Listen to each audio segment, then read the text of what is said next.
Welcome into Hand Raise, guys. It's Thursday. What is today? December the 16th.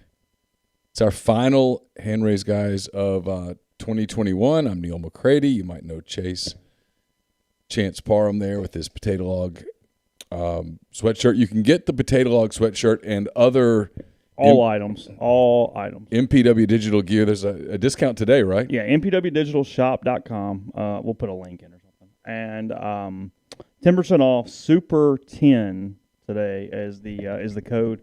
10% off. You can even hit Rush, and you can get it by Christmas if you would so choose. Oh, really? Yeah, that is cool. Correct, yes. That's what I'm told. I mean, I'll take their word for it. So anyway, I'm Neal. That's Chase. We're here with you tonight for.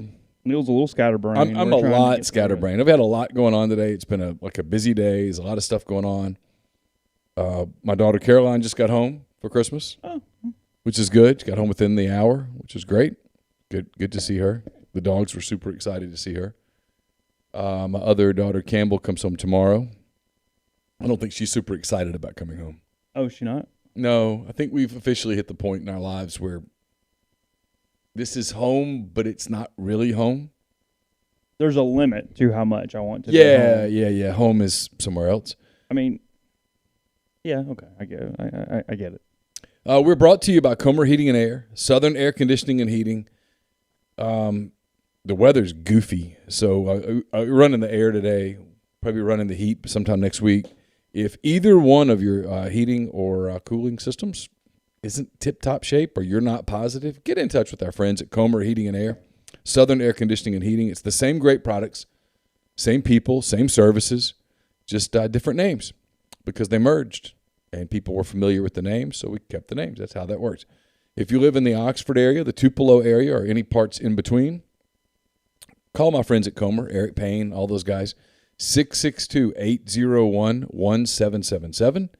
If you are in the Hernando area, like Olive Branch, help me here. Horn Lake. That's what I was trying to think of. Memphis. Might have heard of Memphis. All of those areas, 662-429-4429. They will take great care of you. We're in the Clark Ford Studios right now. 662-257-1900. 662-257-1900. Call that number. Ask for our pal Corey Clark. Tell Corey what Ford product you're looking for. He'll send you a quote within 15 minutes in business hours, right to the bottom line. No hassle, no haggle. You get your quote, and the rest is up to you. The rest is up to you. 662-257-1900. Chase and I have not had a chance to visit today, so he threw that poll up. I had no idea he was doing it. It made me laugh. I'm sorry. 662-257-1900. You'll love the product. You'll love the service. Yeah. Corey, he wants to be a car guy. He wants to be a truck guy. People say, what does that mean? Call the number. You'll start to find out. Guest join us from time to time. Not tonight, but you guys will call in, I hope, on the Rafters Music and Food Hotline. Rafters Music and Food on the Square in Oxford. Po' boys,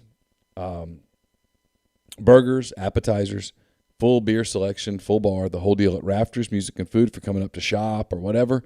Coming up for the basketball game tomorrow or Saturday. All day today has been Friday in my mind. Oh, really? But today is Thursday. Tomorrow is Friday. That's the way the week works. Yeah, I have no idea why. But all day I've thought today was Friday. Probably just because a lot of stuff, right? The end of recruiting, Caroline coming home, the holidays, It's the end. Sure. So all that. So Rafters on the Square, also Rafters in New Albany, and we got a lot going on with our buddies at Oxford Exxon who have made this little potato log podcast possible for the last 10 years. Almost 10 years. It almost 10 years? It's been about 10 years since we sat in AK's office and hammered out a deal. We literally sat in AK's Andy office. Kennedy's office and did it. Yeah. So what's going on at Oxford Exxon, Chase? We'll start giving away some stuff after Christmas. We're going to do some of the selfie things, give away some things that are basketball related. But right now we're just trying to give away free money. We do that by taking a picture at the pump. Take a picture of the QR code. We want you to open up the app, and that's going to give you 1,000 points. 1,000 points is going to give you $10 free of gas right there at the pump on that tank that you're filling up at that moment. So that is at the Oxford Exxon and all Blue Sky locations across Mississippi. all of our Sugar Bowl coverage. I don't know if you guys have heard, but Ole Miss is in the Sugar Bowl. They play Baylor on January the 1st in New Orleans. Chase and I will be in New Orleans starting on the 27th. We'll be there through the week, at least through all the media stuff. Chase will be at the game. I might be at the game. I don't know, but we'll have coverage for sure. Brian Rippey will be down on the 29th, I think you said.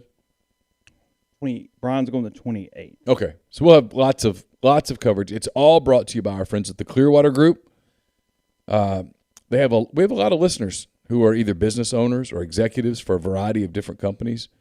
A lot of projects or issues are being dealt with by the state legislature or one of the numerous state agencies in Jackson. So no matter what, you have to get it dealt with, and you want to make sure you get the best result possible for your business. If you need guidance for how to successfully navigate through state government, I recommend you reach out to my friends at the Clearwater Group. The Clearwater Group has been working with Chase and me for years. They're in the lobbying business. They have an exceptional reputation in this world, and that's what really matters. So if you need guidance on how to move forward or on an issue with state government or even larger local governments, you should reach out to them and get their advice. Just email them at austin@clearwatergroup.ms or look them up on the web at clearwatergroup.com. Our NFL game tonight, Chargers Chiefs, is that correct? Yeah, the Chiefs are wearing the all whites, which is a fantastic look. And yes, I'm going to talk about uniforms because it is the all white with the red helmet is superb. On a 1 to 10 scale, that uniform is the all white with the red. Okay, is at least a 9. And it's not long. It has not been very long since the Chargers would be better than almost anybody else from a uniform standpoint. So it's not very often they get competition. I don't know what the Chargers are wearing tonight, but this is a chance to be just a uniform. Yeah, one of the uniform games that makes everything move. Mm-hmm. Yeah.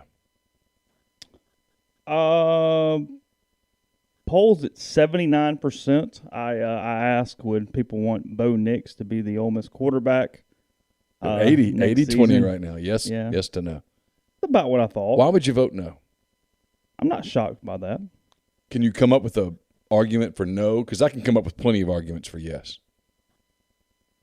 The only argument for no would be that he's missing spring practice, if that matters, with a new coordinator. I'm not saying it's a good argument. You asked for an argument. He's missing spring because he's still at Auburn? Because he has an ankle injury that he would not be healthy for. Oh, that's right. But he could go through it mentally. Well, yeah, sure. Yeah. I mean, I guess. I don't know why not. So he played – Auburn's gone bowling the last 2 years.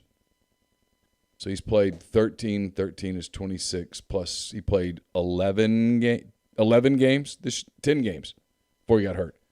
So he's played 46 games in an SEC uniform.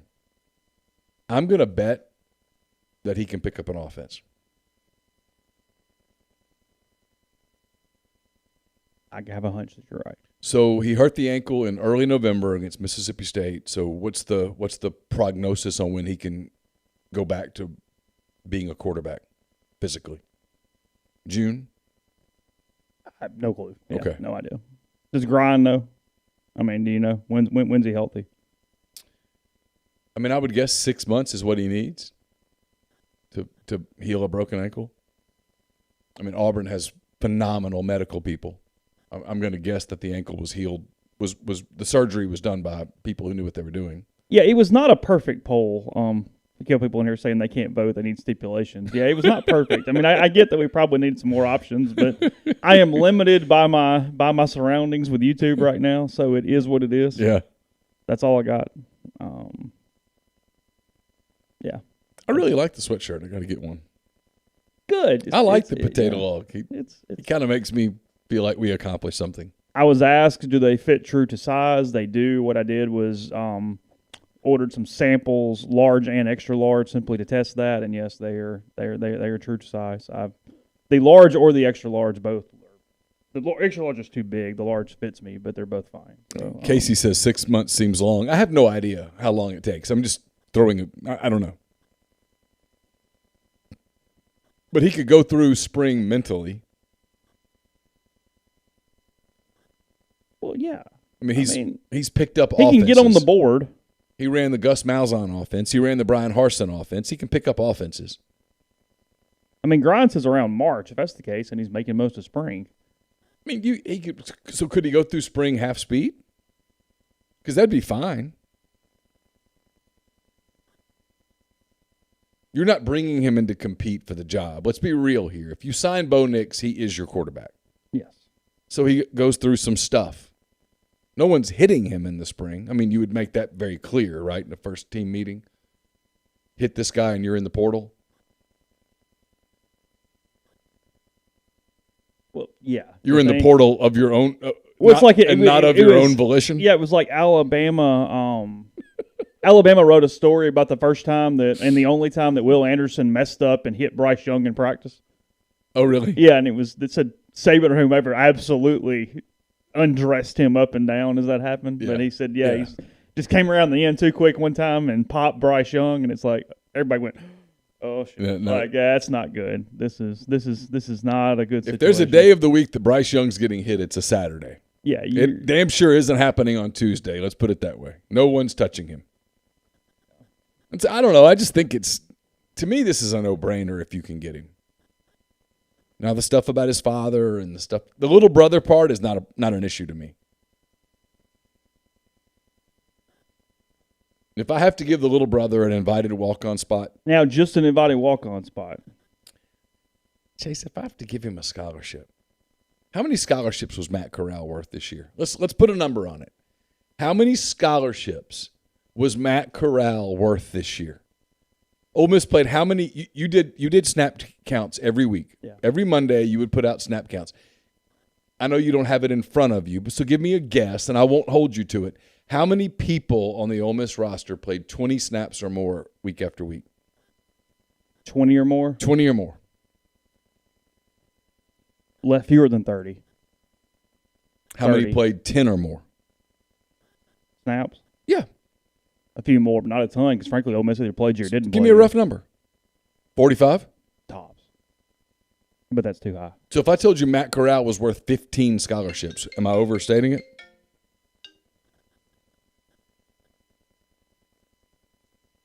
I mean, that's an asinine number because you're putting yourself on self-probation. This season, how many scholarships was Matt Corral worth? On a one-off with it not affecting other seasons, yes. But now, no one is worth 15 scholarships signing. Was he worth 3? Well, yeah. Shit, yeah. So he's worth 2? Yeah. Okay, so you 100%. do it. So you do it. You don't. Laramie got 3. You don't let. And was it worth it? When one of them turned into a pretty damn good player. Cedric Woods was pretty good. So you do it.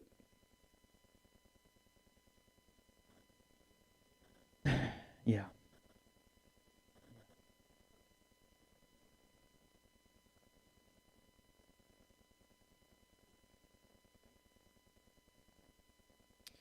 Someone says 6 to 10 weeks recovery from broken ankle. 3 months complete recovery. Mayo Clinic online.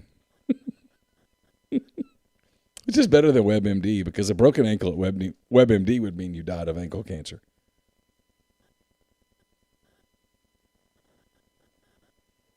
Yeah. So the answer to would you give the brother a scholarship is yes. Because let's be real here. Is Bo Nix as good as Matt Corral? Well, no. But Bo Nix has played a lot of SEC football. And I'm probably higher on him than you are in general. He's grown on me, though. I will say that when I first heard the idea, I was like, and then at times I go, yeah, come on.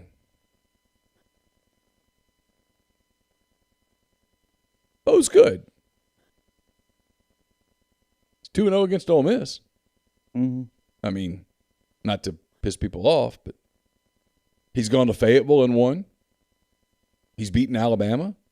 He's gone to Baton Rouge and won. Is he a first-round pick? No. But now, would he benefit from, Lane Kiffin coaching? That's a good question. I don't know. Grind, tell me, because you'll know this before I even can look it up, because it'll take a minute and a half for me to do it. Has Bo Nix beaten every SEC West opponent? I mean, that doesn't happen very often. There's not a ton of quarterbacks out there that can do that.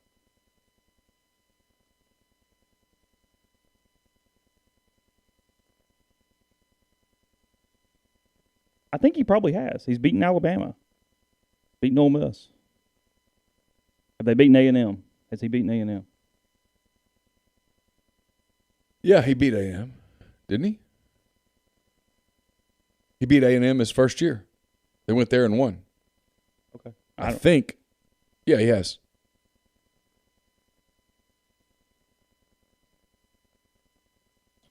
Hadn't beaten Georgia. Ole Miss doesn't play Georgia. Yeah. If they play Georgia next year, it's a good thing. Yeah. If the football gods come down and say, hey, Ole Miss plays Georgia next year, you're like, son of a bitch. They won the West. Yeah. But he's beaten everybody in the West.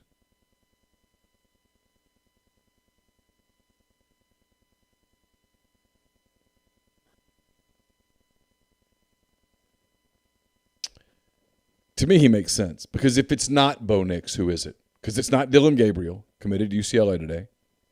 It's not Spencer Rattler. He's going to South Carolina. If it's not Bo Nix, who is it? And to me, that is pertinent. Well, and right now, it's somebody who, frankly, if you told me to guess, it said it's not Bo Nix, it's not Luke Altmaier. It's someone who is not in the portal yet. Because it's somebody who still is a portal fairy that comes in at some point. Cameron Ward still doing the recruiting thing. He's tweeting every offer that he gets. Today he tweeted Prairie View, for God's sake.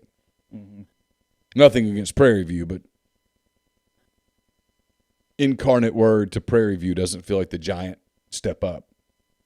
And he's tweeting that, which tells me that he's waiting for a specific offer. He got a Virginia Tech offer. He got a, I think, Indiana offer. Tom Allen appears to be offering everyone, including Bo Nix. Cincinnati's in on Bo Nix. I think that's the major competition. I could be wrong. I don't know. I'll freely tell you that I don't know, but that's what I think. And so if what you have to do is give the younger kid a scholarship and the dad an analyst gig, I think you do it. Maybe you turn your nose up at it, but people will go, well, Alabama wouldn't do it. Well, you're not Alabama yet. Maybe you will be. That's what I was told Hugh Freeze. Hugh Freeze's mistake on Laramie Tunsil was the day that Laramie committed. Who was the stepbrother, the half-brother? Alex Weber. Alex Weber should have committed right there on national television. Well, because everyone would have gone, oh, so they did a package deal. With Tunsil, that was what everybody said. Well, Alabama wouldn't give him 3. Well, by God, they would have in 2014 when they just stopped rushing that side of the field. They'd have been happy to. Oh, dear God, this is a good uniform game. I'm telling you, the Chargers still win, dude. That might be the best suit in the league. That is a phenomenal suit. But contrasted against the Chiefs suit, it just makes make it look better. This is special. If you're not watching, this is the best uniform game in the NFL so far this season. Oh. That's a big. I'm just telling you. Look at that. That's 2 of the top 5 suits in the league. That Charger suit, just top to bottom, is absolutely fantastic. Look at that. Yes, NFL receiver Alex Weber was the brother. We had an employee that believed that thoroughly. We did. There's a reason he did not cover anyone once they got to campus. NFL. Over and over and over again. That was the thing. No. Both these are going in a top 5 NFL uniform. The Pats old-timey uniforms are in the top 5 with the snapping Minuteman. Probably the Saints white on white. For sure. And then one more. I think those are the top 5 suits. I think the Colts blue on white. Yeah, that's where I was. That's where my head was starting to go. Yeah. How do you ever lose in those? How are they not like 20-time Super Bowl champs? They suck. I know. I mean, they haven't been Super Bowl. They're driving against the 94. Look good, feel good, play good right now. Yep, BG and Lewis does say that. He doesn't like they're both wearing white pants. It's okay. It's the only negative to the thing. I don't love both teams wearing white pants. It's real picky. One team has lightning bolts going down the pants. The other team has the perfect stripe system. red, yellow, red. Ginger says the Titans powders are pretty good. I agree. The Titans powders are good. They're very good. The Titans, I don't know why I don't love their helmet, but there's something about their helmet I don't like, even though I like white helmets. Yeah. And I mean, if all you did was look at Justin Herbert in this uniform, you would say that guy's a Hall of Famer. If that's all you did was look at Justin Herbert in that uniform, you'd go, man, superstar. is it the two shades of blue that are throwing me off in the Titans suit? Does that bother you with the Grizzlies uniform? Maybe. Yeah, a little bit. Okay. Maybe so. Well, the Grizzlies have every shade of blue in their uniform. Yeah. All blues. I mean, by God, it's just all of them. That's what they have.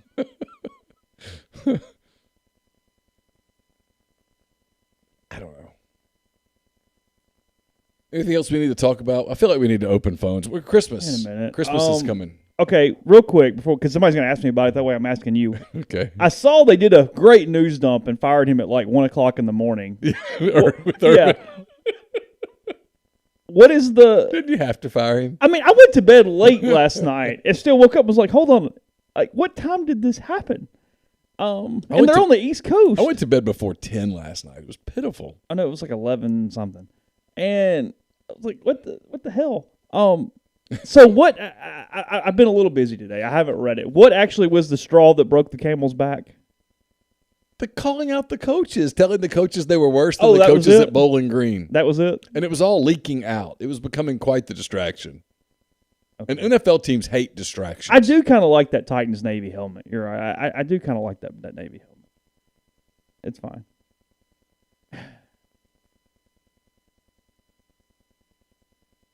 Okay. I do like the Ram uniform. Even the new one with the LA? No, but I like the old one. Avery, I don't even know. It's a red wine. I just poured some in a glass. It's been a day.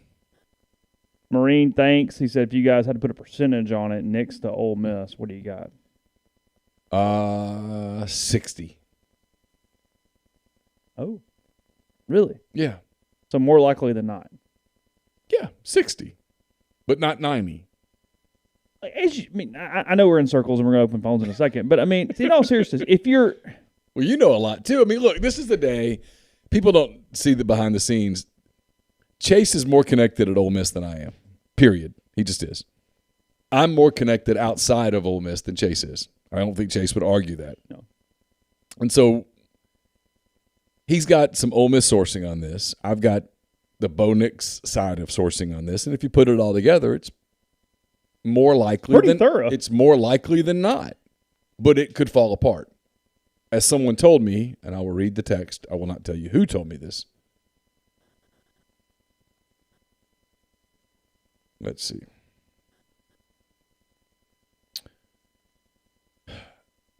That's an unpredictable family, though. You should know that. Really? Not bad. Yeah, 28 fire emojis, Avery. Which means 60%. 60%. Yes. But an unpredictable, and I had another person tell me, hey, this could change. This could change. That people reporting it being imminent are wrong. But that could change, I was told. But it could become imminent quickly, obviously. But they're still taking calls. They're talking to other people, but Ole Miss is the clear leader.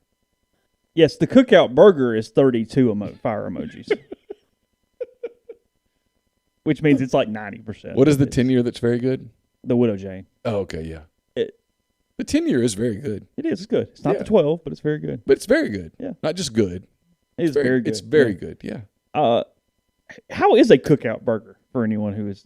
here's what I know about cookout. They have really good milkshakes, and they have that thing where anything's a side item. So you order like a burger, and you get like the hot dog for the side item, or the corn dog, or the chicken tender plate. But isn't it kind of a buffet?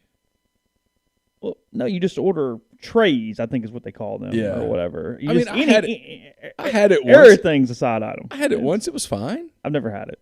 I've never eaten any food. It was from Cookout. fine. I mean, it was good. It was fine. Jason says it's a magenta burger. Yeah. Does it taste like a grilled burger, like the whole cookout theme? I mean, it's been a minute. Is it flame broiled or whatever, like Burger King? I think so. It was fine. It wasn't. I didn't spit it out or anything. Okay, Grind says cookout 6 out of 10, 8 out of 10 when you're drunk. That's probably fair. That sounds as scientific as anything. It was fine. You don't spit it out. See, you don't require a minute to calm down afterwards either. Trays. That is a good point about the menu giving anxiety. I mean, it is kind of like the Cheesecake Factory of fast food. Like, you look up because you don't know what to do. Because, like I said, everything's a side item. So it's like, would you like this? And then would you like the chili and the chicken basket and the whole deal? It's. Does that GMC commercial bother you as much as it bothers me? What is this GMC? He gives her, it's a Christmas commercial. Okay. And he gives her a puppy. And the puppy comes running up the mountain towards the girl. Okay. I mean, where was the puppy previously? But she picks up the puppy and she's like, oh, how great. And she goes, like, I got something for you too. And then this big GMC truck comes down the mountain and he hugs it. Well, who's driving the truck? Well, Corey would drive the truck right to us. Well, that's true. But in this case, this was a GMC, not a Ford. So who's driving the truck? It's just a commercial bothers me. Okay. Car commercials in general are very weird. Like, you have the ones like with the neighbor buys the vehicle and everybody gets all passive aggressive and weird. There's a lot of stuff going on there. Yeah, I mean, Walker says it here. Yeah, it's like you get 2 side items. So you order the burger and then you get a hot dog and a quesadilla to go with it. Who eats that? I mean, seriously. Who says, you know what, I'm going to have a burger and for a side I'm going to have a quesadilla? Who does that? Unless you're I can honestly say I've never eaten a burger and a quesadilla at the same time. I mean, if I told you that you were going to order a burger and for your side you were going to have a quesadilla, you're going to like, oh my God, how much did I drink? Also, I'm assuming that I can order the entire menu for like $8, right? It's got to be fairly cheap, right? I don't remember. I went once. The girls wanted milkshakes. Okay. It's been at least 8 years.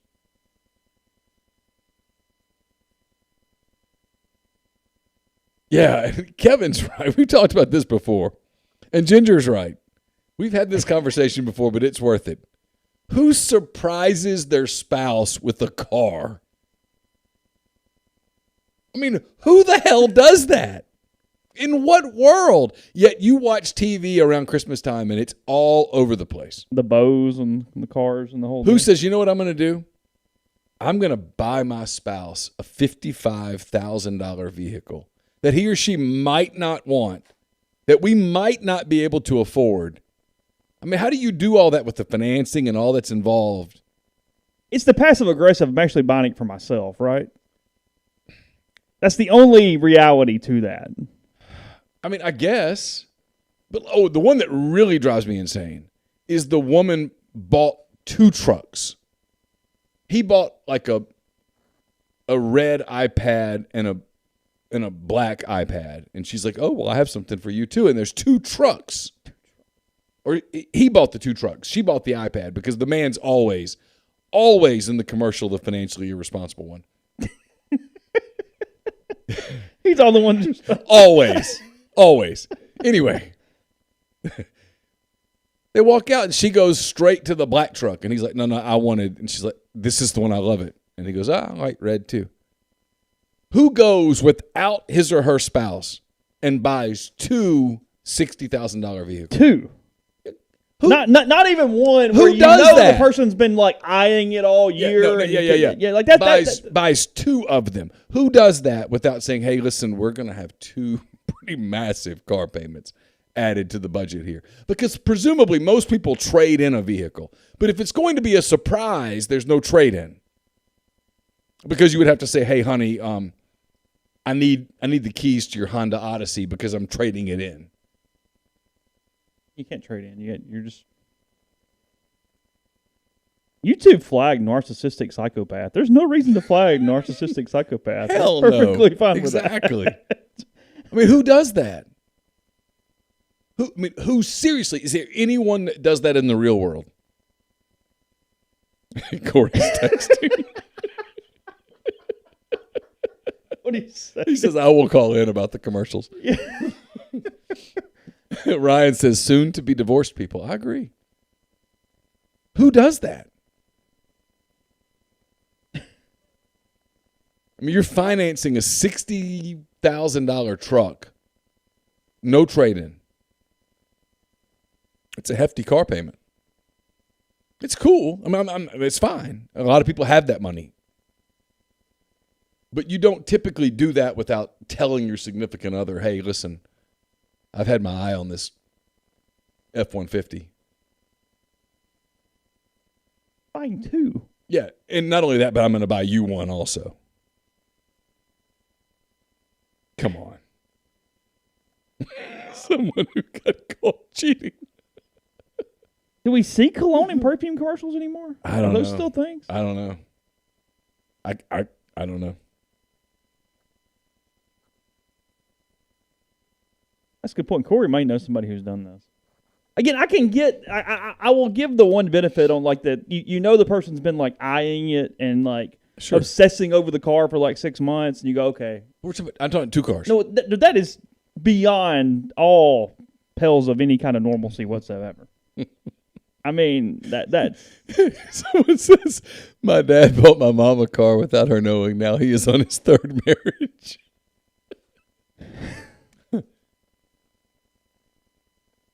Could the wildest of horses drag you down the aisle a 3rd time? A 3rd time. A 3rd time.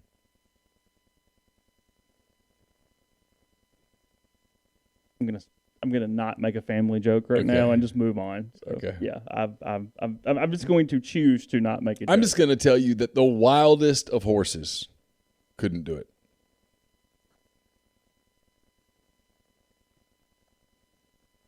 Every bucking bronco alive combined couldn't do it. 3 times? Oh, somebody got hurt. I don't know. I'm ready to say they said got hurt bad. Oh, I don't know. They're playing right now. I don't know. Are we behind, or are we ahead, or is it over, or what? This is on NFL Network. Oh, I don't know. yeah. What happened? I don't know. Lexus is the one that says December to remember. Yeah. Okay. Fair enough. Cologne and perfume commercials are pointless. Just beautiful people that you can't smell. It's true. They just show nothing but beautiful people. You can't smell them on television. So they're telling you they smell great also. That's true. But how do But you probably assumed they did. You do. By looking at them, you're like, oh, I bet she smells great too. I mean, because he talks about not showering. Like Matthew McConaughey is probably the only person where you look at him and go, hey, you might stink. He does not use deodorant. Yeah, right. Lives in I've Texas. told this story that like I have family members who played backyard football with him on Thanksgiving. He was at their house. And he sweated and stuff. Yeah, they did like 2 hours of it, and he just like put his shirt back on and carried on with the day. No deodorant, no shower, nothing. Did the rest of the day, the night, the whole deal.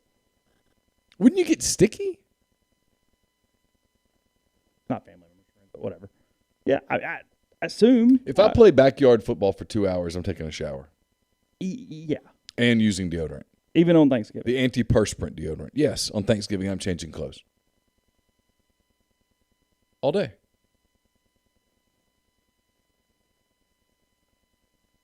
Yeah, we must have just missed an injury. I have nothing. Someone says the tight end got knocked out.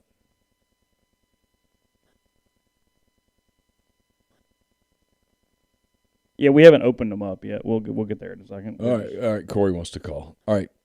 We'll let him. I assume Corey knows the number, so I'm going to grab it here. Corey, go ahead. I'm waiting on you. Yeah, I use enough for me and Matthew during the Major League Baseball That's season. a good point. That's true. Do you look at starting pitcher numbers early in the season to understand what you've got coming up? Well, back in the day, I did. I haven't done it for a couple of years. Did 16 break you of the habit, or did you still carry on after 16? I did it through about 18. When Sean Bosky was the pitcher for the Cubs and he went every 5th day, that was tough. He wore number 57. That was a lot of deodorant. Hey, Corey, how are you?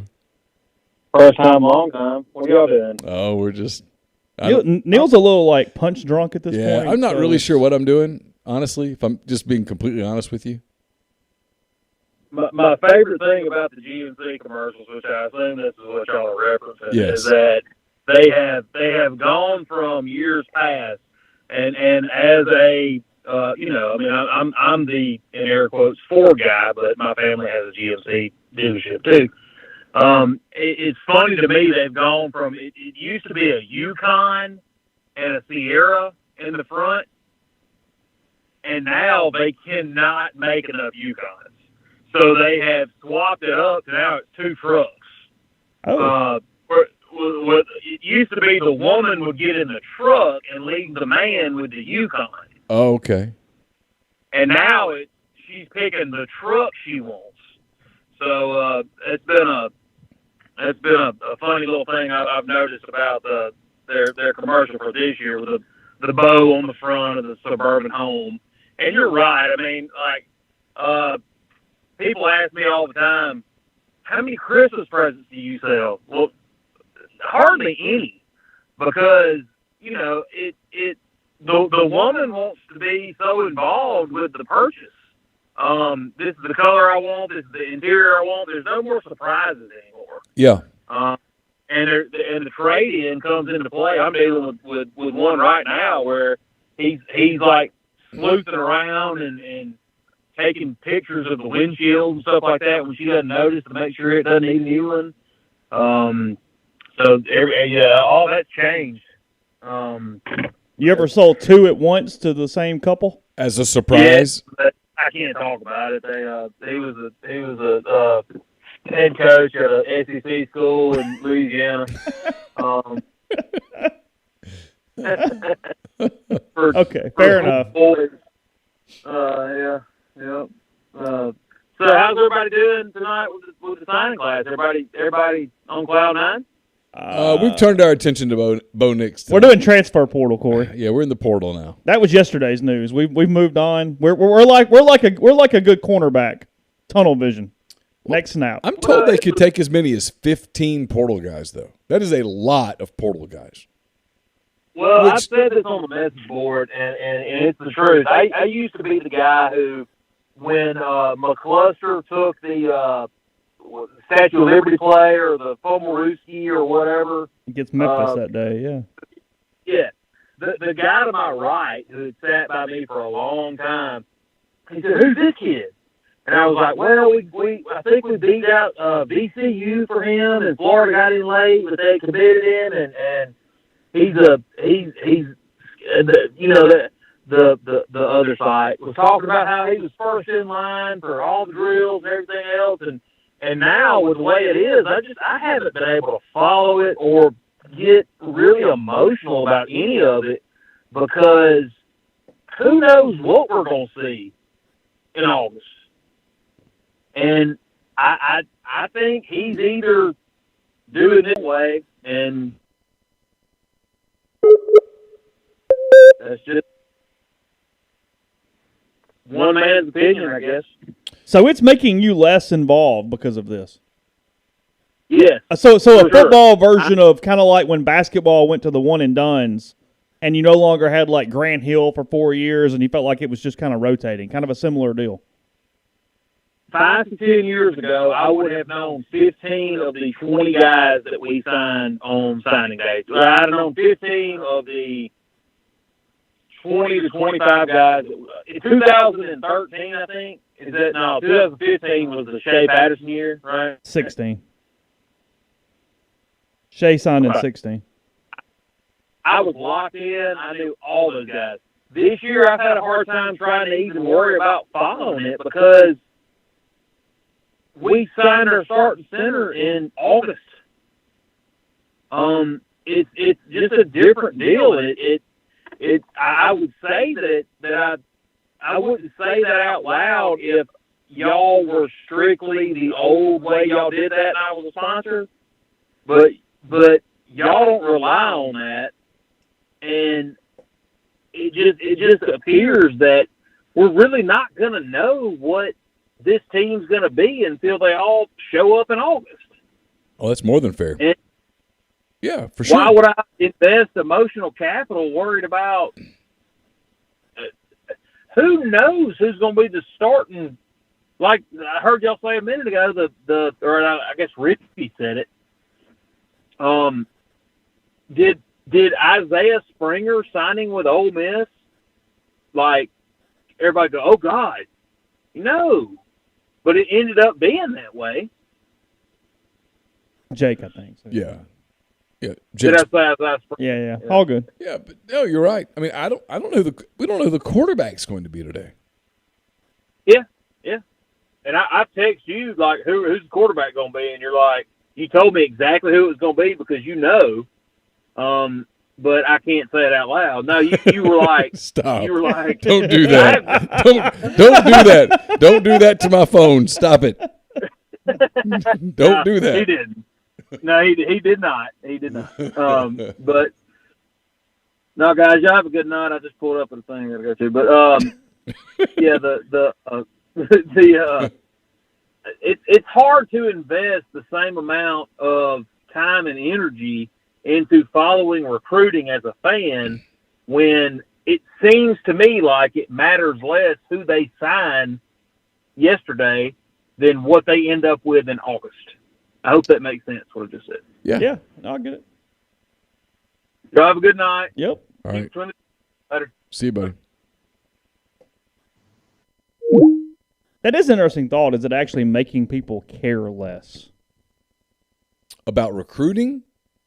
Just in general. No, not in general, but about recruiting itself, about National Signing So it Day, actually yes. creates more of an off season, in a way. Maybe. Because you almost kind of disengage and go, a little bit. Fine. A little bit. Tell me in the spring who's the quarterback. Well, I mean, National Signing Day doesn't mean... the worrying type's pretty freaked out because they don't know who the quarterback's going to be in the spring. But Well, the people who love the drama are a little upset. they get plenty of it. Well, now you get it all year, but you don't get it in a concentrated dose. Yeah.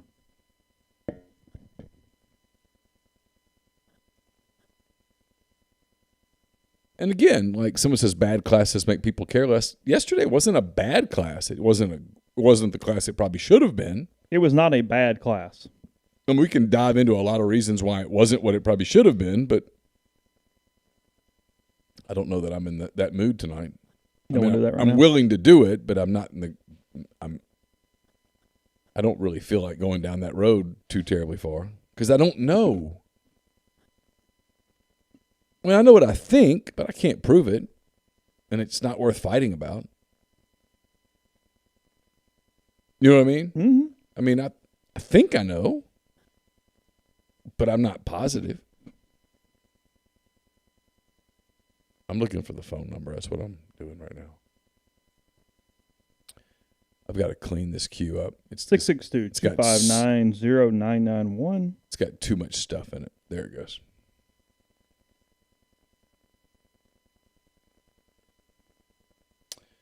You know, I mean, if they're taking 15 people out of the portal, 15? A quarterback, maybe two quarterbacks, 3 wide receivers, a running back, an offensive tackle, a defensive lineman, a linebacker, 2 DBs. I mean, that's a lot of people out of the portal. And Lane is right when he says, hey, and if you're getting guys that have 3 years left, you kind of are recruiting. Because they've already, once you're in the portal, you've used your get out of jail free card. You can't transfer again without penalty. So you're coming to wherever you're going, saying, hey, I'm going to be here for the rest of the time. I still expect Deion Smith at any time. They're just picking out a time for that, I guess. I don't know. You did that well. Yeah, I don't know. Because I think you know exactly when you're expecting it. I hope I'm right. I'm getting frustrated, if I'm honest. Hey, who do we have? Mr. Earl, Buck, What's up? how you guys doing? Oh, we're good. Oh, lovely. Hey, I just want to thank you guys. It's been a great year. I love your site. I'm kind of addicted to it. I've got a problem, but It's a good really do addiction. appreciate it. It's a good addiction. Yeah. I get all the news there. So not just football, but in life in general. So, whatever you're looking for, bud. What am I? Say it again. I said whatever you're looking for. You can find it on the message board or just ask. You can. You absolutely can. No doubt.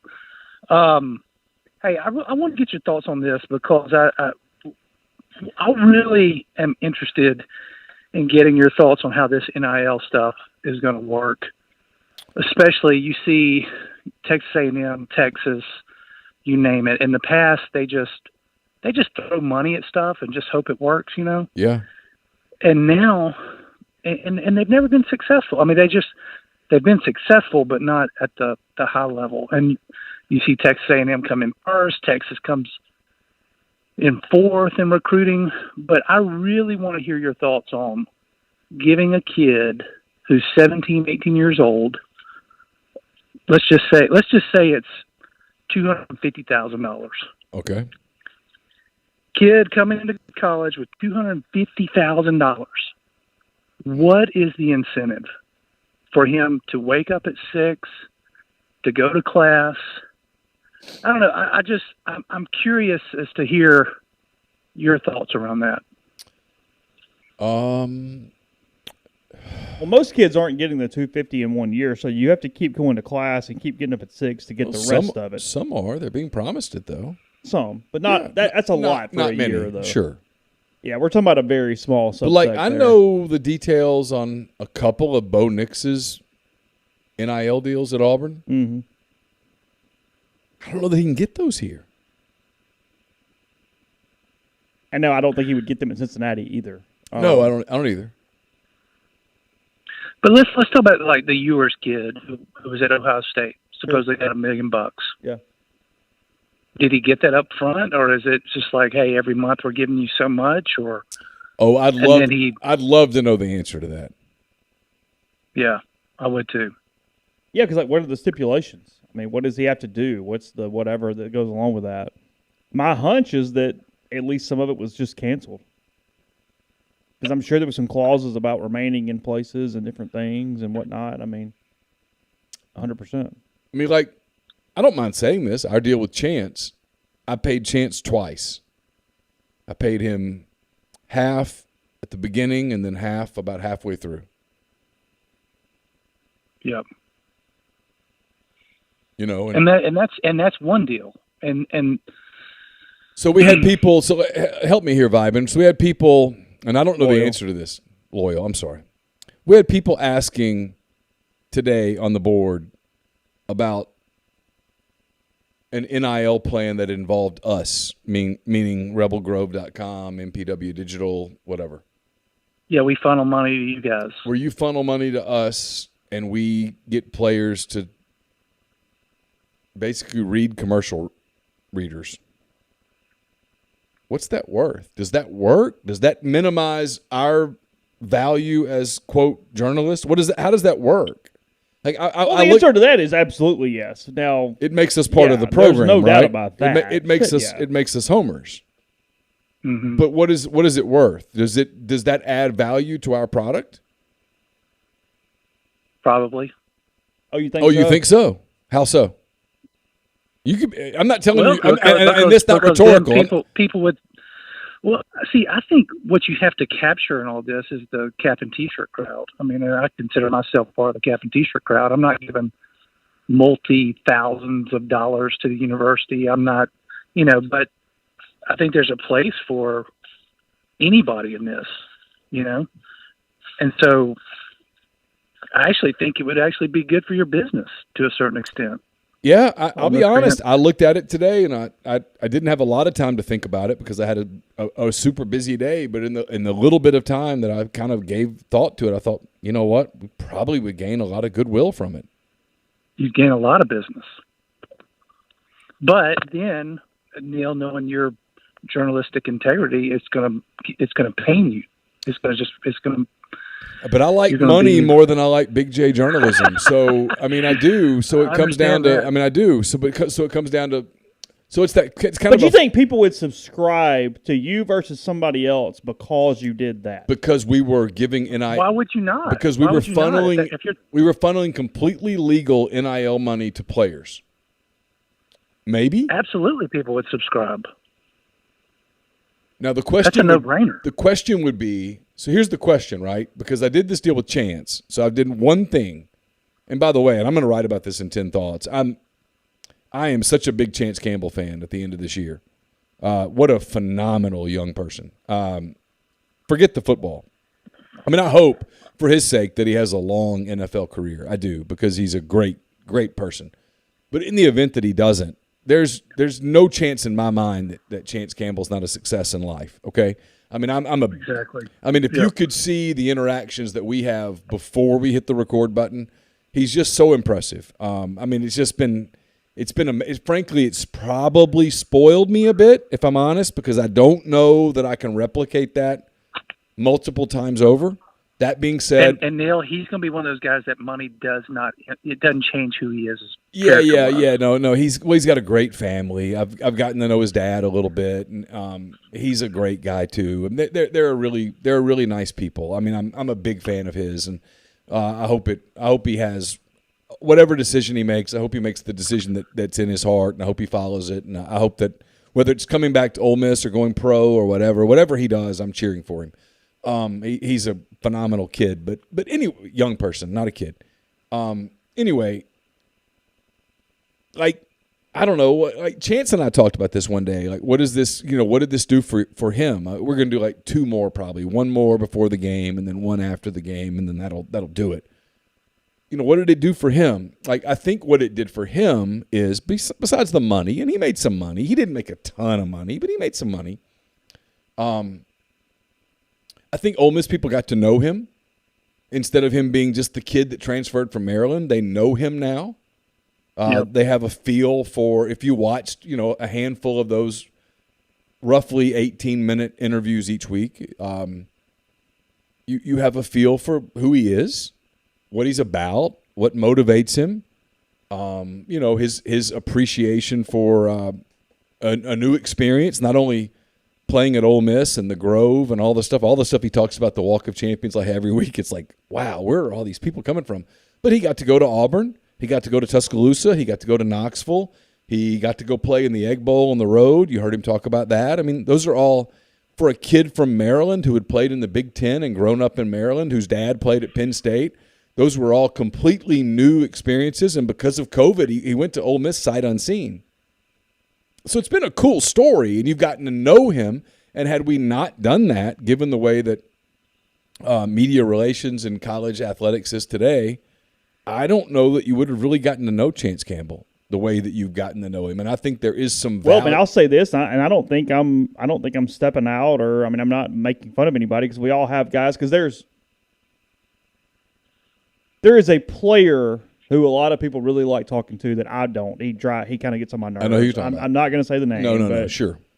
But we were discussing that while I was waiting on, I guess, Kiffin or somebody the other day, and another media member was talking, and again, not in a bad way, likes the kid, but Sure. had mentioned that they had gotten Chance a lot on weekly press conferences at the lectern each week, and that. Which pissed me off, but anyway. Yeah, I know. Yeah, I'm kind of like, hey, thanks. Yeah, but sure. His point was, he said he didn't know that he had used a quote, that in that context, without having a conversation and it just being stuff, it was nowhere near insightful, and it was just a bunch of scattershot stuff. So it frankly didn't lead to anything, didn't amount to nothing, and didn't actually give things that they could use in their content, in their opinion. Because you didn't get the benefit that I got, which was having an in-depth conversation. Because everybody's just rapid firing as you go. And what's interesting is the player you mentioned, that I will not say his name either. I will not say anything more about him, but there was someone who wanted to do an NIL deal involving that player, and that player passed.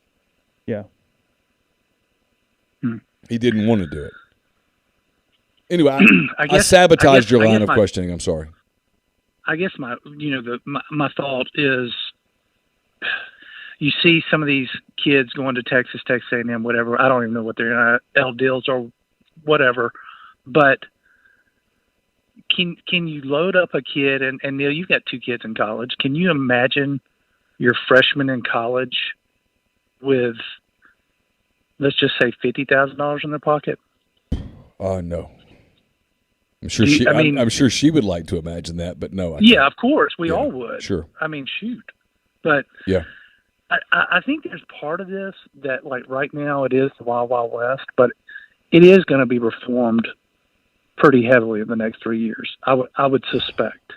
You know, a lot of people think that, and it's interesting. A lot of people don't, and I don't know. I mean, I'm sort of.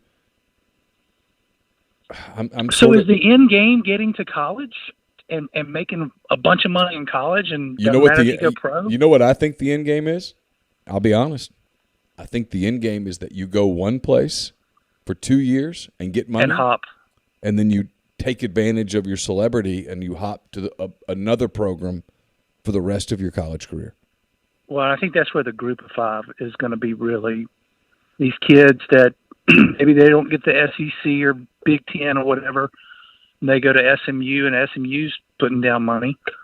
You know, you go over there, you make a little money, perform. I mean, that's the incentive, is to go somewhere where you can work your way up to make more money, I think. You know, Christopher says Corral has, I'm assuming referring to Matt Corral, has 30,000 followers on Twitter. Imagine him putting up a short clip promotion of MPW, OEP, all of its sponsors. What would that be worth? What would that be worth to our other sponsors? I don't know.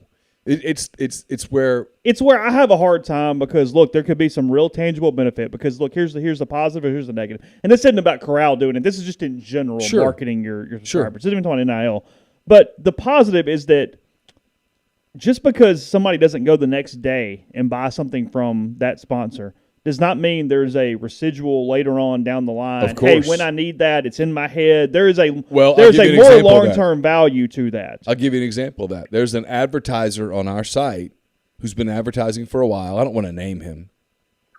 But in the last month, out of the blue, I've had several, hey, who's that, fill in the blank. Yeah, sure. Because it's the way men shop. And our audience is about 91 to 92% male. Sure. We do the 4% joke, but it's a little more than that. But men don't shop in a way that women shop. Not saying one's right or wrong, whatever, but men wait till the last minute. And hey, who's that? I'll give you an example. I listen to Adam Carolla a lot, and I like him. It passes the time. I typically agree with his views. I like the way that he thinks. I like the people who are on his show, and one of his sponsors is Fight Club. Mm-hmm. And Campbell, my daughter, the oldest daughter, likes to kickbox and stuff. And I bought Fight Club for her. And Carson and I Fight camp. Yeah. Carson and I spent today setting up Fight Camp upstairs, and I'm hoping it doesn't go crashing through the floor. Surely it won't. We put a lot of sand into that thing, and I'm a little concerned. But anyway, we did that, but I would have never heard of them before the podcast. You know, what is the value of that? I mean, is there? I don't know these answers. It's sometimes I feel like when I say Wild Wild West, people think it's a cop out, but I kind of mean it. Like I feel like we're sort of in uncharted territory. I know that we are. I know that Luke Abney and the Rogue benefited from the deal with Chance. They sponsored that. I told Chance when we first agreed to it, you know, he and I talked a couple of times. I talked to his dad first. People say, how did it happen? I talked to his dad first. And his dad talked to Chance, and then Chance and I talked in the summer, and I guess we talked a couple of times, and he said, hey, let me think about it. And he called me back and goes, I think I want to do it. And at that point I said, well, here's kind of what I'm offering. And I told him when he agreed to the money, I said, I might be ripping you off. You might be ripping me off. I don't know. Yeah. And I felt like that was being completely honest with him. And I think,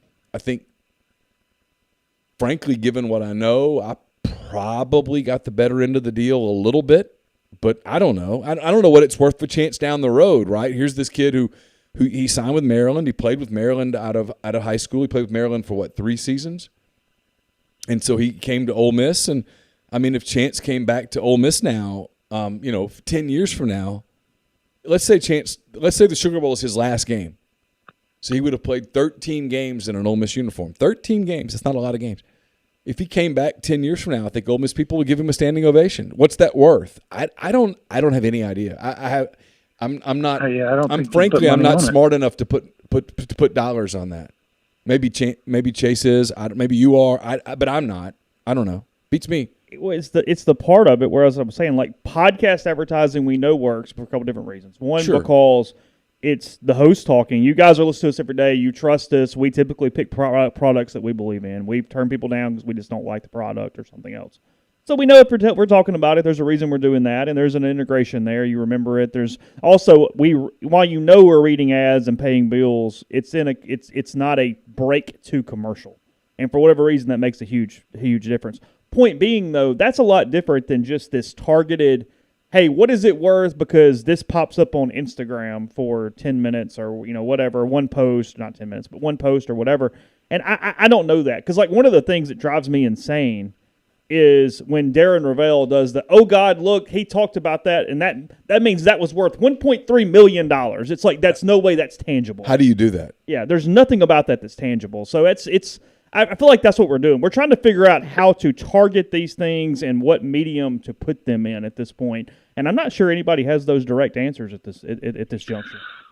Well, I can tell you guys, and you guys know this, been around the SEC long enough. I mean, SEC fans are the same across the board, whether it's Ole Miss or you name it. But if one of their players comes up and says, I want you to buy this, those fans are going to do it.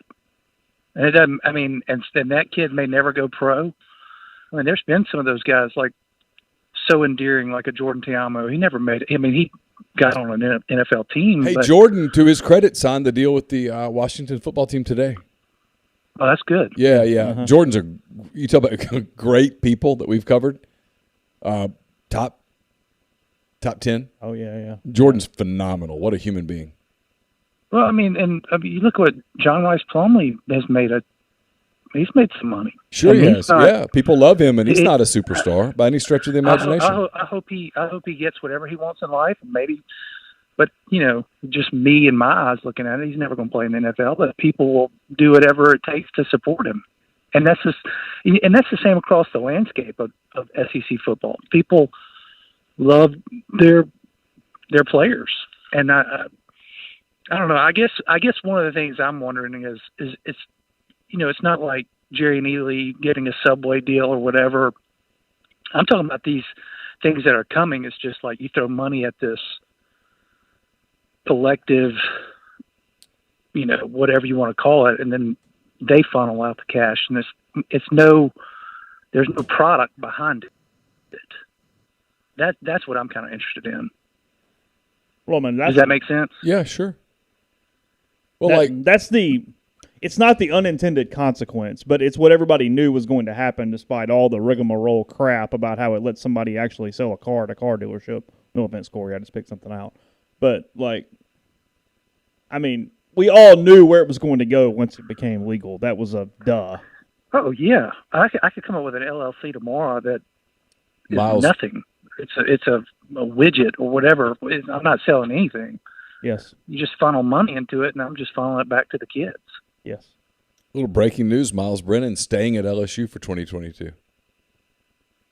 I saw that. That's a name off. Hey, that's a name I really off do the board. appreciate you guys. Y'all are the best. I love what y'all do. Appreciate it, bud. Thank you. Thank you. All right, bye.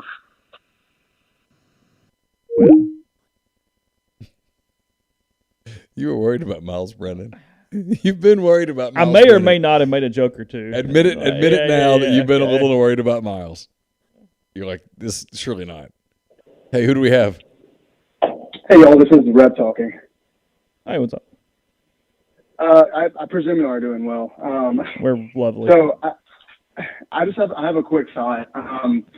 When it comes to the transfer portal, like intuition tells me you can't sustain a program signing 15 guys from the portal every single year. But at the same time, at what point do you? I think you may have said this on the signing day podcast, Chase. But at what point is Kiffin just good with the portal? And if guys he signs continue to be impact players, and guys like Jake Springer, guys like Chance Campbell, Umana, again, we've been through this. But at what point does it become an interesting conversation of whether it's sustainable in any way? I'll hang up. Yeah, sure. Let y'all go. Appreciate it. Yeah, I think it is sustainable to a degree every single year. I don't think Lane Kiffin is going to get bad at the portal. I think he's going to be very good at the portal because it does. It resembles NFL free agency in a lot of ways, and it's very straight. It's, hey, here's the deal. Here's how I'm going to get you the ball. Here's what you get. I'm going to move you onto the league. Cool. Capiche. We all copacetic? All right, moving on. I mean, that's what that is. You can absolutely sustain it. You just need, in the high school side of recruiting, to be efficient. It's not even about necessarily getting guys or not getting guys. I didn't think they were very efficient. I thought they spent a ton of time on Percy Lewis, a ton of time on Jaheim Otis. Here's the thing about time. I mean, frankly, you got your money's worth of RebelGrove.com today because there was a hell of a post about Jaheim Otis and what went down there and how that thing got sorted out today. Yeah. That I had to kind of look a couple times and went, all right, yeah, I believe you. I know who you are. All right, moving on. I know who it is. Yeah. I believe. Yeah, we're good. I would bet on that before I bet 100%. against that. Sure. But at the same time, everybody's going into the portal, and if you're damn great at the portal, that means you're just damn great at the portal, and that gives you an advantage. But hang on, caller. We'll be right to you. Yeah, there's a reason why the top teams in the country got a bunch of high school kids that were ranked top teams in the country. I'm not just going to completely ignore that. Of course. At the same time. Of And course. look, I think my guess is that as this thing moves and the roster gets a little deeper, Lane will go to a more traditional format of recruiting and, lock in and go from there. Hey, who do we have, caller? Hey, this is Steve in Greenville. Hey, Steve. Hey, first off, love the show. Neal, love the Kojak haircut. Thank you. I don't, but thanks. I've been talking to some friends here the last couple of days, and we've been talking about the future of college football, and I want you to tell me where I'm wrong. Okay. Okay, I agree with you. The Super Conference is coming. I think eventually it's going to be just one giant 36, 40 teams, something like that. Okay. I think that at which point I think we're going to the 12-team playoff. In fact, it wouldn't surprise me if we went to 16 eventually. Going to 12 for sure. Right. Yeah. Okay, but with that comes the risk of players get injuries. Mm-hmm. You let somebody like Arch Manning get a team to the playoffs and then get a career-ending injury, no amount of money he got paid is going to equal to what he was going to get in the NFL. Do you agree with that? Yes. Okay. So I think at that point, players are going to start saying, hey, wait a minute, that could be me, and they're going to start opting out of the playoffs. And then teams like Cincinnati are going to win because they're going to have fewer opt-outs, and fans are going to go, yeah, you won, but come on. You're really the national champ? And they're going to start tuning out. I could be proven wrong. My guess is that when there is a title on the line, it still matters. Yeah, that's what I think too. I think that it would take a rash of injuries in those kind of games. I'll give you an example. Today, Kenneth Walker III dropped out of the Peach Bowl. He's not going to play. Michigan State's playing Pitt. Is that right? Yeah. If that game were a national quarterfinal game or a first-round game or whatever, I think he would play. I could be wrong. I mean, Steve, I could completely be wrong. Chase could be wrong, but I agree with Chase. I think if that game, quote, meant something, end quote, he would play. All right, and the other thing I think is going to happen is these boosters are going to keep giving more and more money to get these players. And like you said earlier, you like more money more than you like, Big J. Yeah. Well, they're going to want more and more say in how the program's run. The players are going to want to get paid from day one. They're going to want to get a check from the university and form a union and all that. At which point, some corporation, some booster with big money is going to say, hey, let's just use Ole Miss as an example. Hey, I'll give you $100 million. You let me hire the coaches, run the program, and I'll pay the players. So that way you can go back and say, hey, we didn't violate Title IX. They're paying the players. We're not paying the players. They're paying the players. And the schools will just sit back and collect their check and not have to worry about it? That's a lot. I can't. I'd have to really think about that one. And at which point we'll have a draft and not signing day. That won't happen. You don't ever see us getting a draft. No, I do not. Because kids choose where they go to school. Well, if they're getting paid, No, somebody's gonna want I don't. guarantees For that they're there example, a kid who grew up in Oxford gets drafted by Michigan State. No, I don't think that happens. I don't think that's realistic. Yeah. All right. Well, I just wanted to get y'all's thought on it. And one more thing, you ever talking about the coaches using the helicopters? Yeah. The other day? A friend of mine's dad played at Alabama in the mid-'60s. Bear Bryant was on the helicopter that landed on the practice field and walked out and signed him. Oh, Okay. there you go. Said the sum total of their conversation was, sign here. He signed, he got back on the helicopter and flew off. Okay. How about that? Hey, thanks for the call. Yeah. Appreciate you. Thanks. You want bye. Hey, who do we have? Hey, who's this? This is Casey. How are you guys? What's up, Casey? Oh, man, watching the show. Merry Christmas. Merry early Christmas Thank you. to you guys. Merry Christmas to you, too. Thanks, bud. So here's the problem with the portal. Y'all tell me if I'm wrong. Okay. The best players don't go into the portal. Then when they do go into the portal, they go to the best teams. Yeah, like Ryan said. Eli Ricks today going to Alabama, sure. So, the portal's fine to patch things up. But Kiffin can't complain about depth if he can't build it. And so I think the portal's a good thing, and I think it will get changed. But, right now, if the next step is to be competing for an SEC West title or playing for one, sure, then the portal isn't going to do it. Because how heavy is Alabama into the portal, and they're really picking who they want. Yeah, they're very picky with the portal. They're not reliant on the portal. The portal for them is just a little filler here. Yeah, and there. the portal for them is going to a steakhouse and going, yeah, you know what? Today I will have the crab topping. Yeah. I like that analogy. Hey, Jameson Williams, yeah. Hey.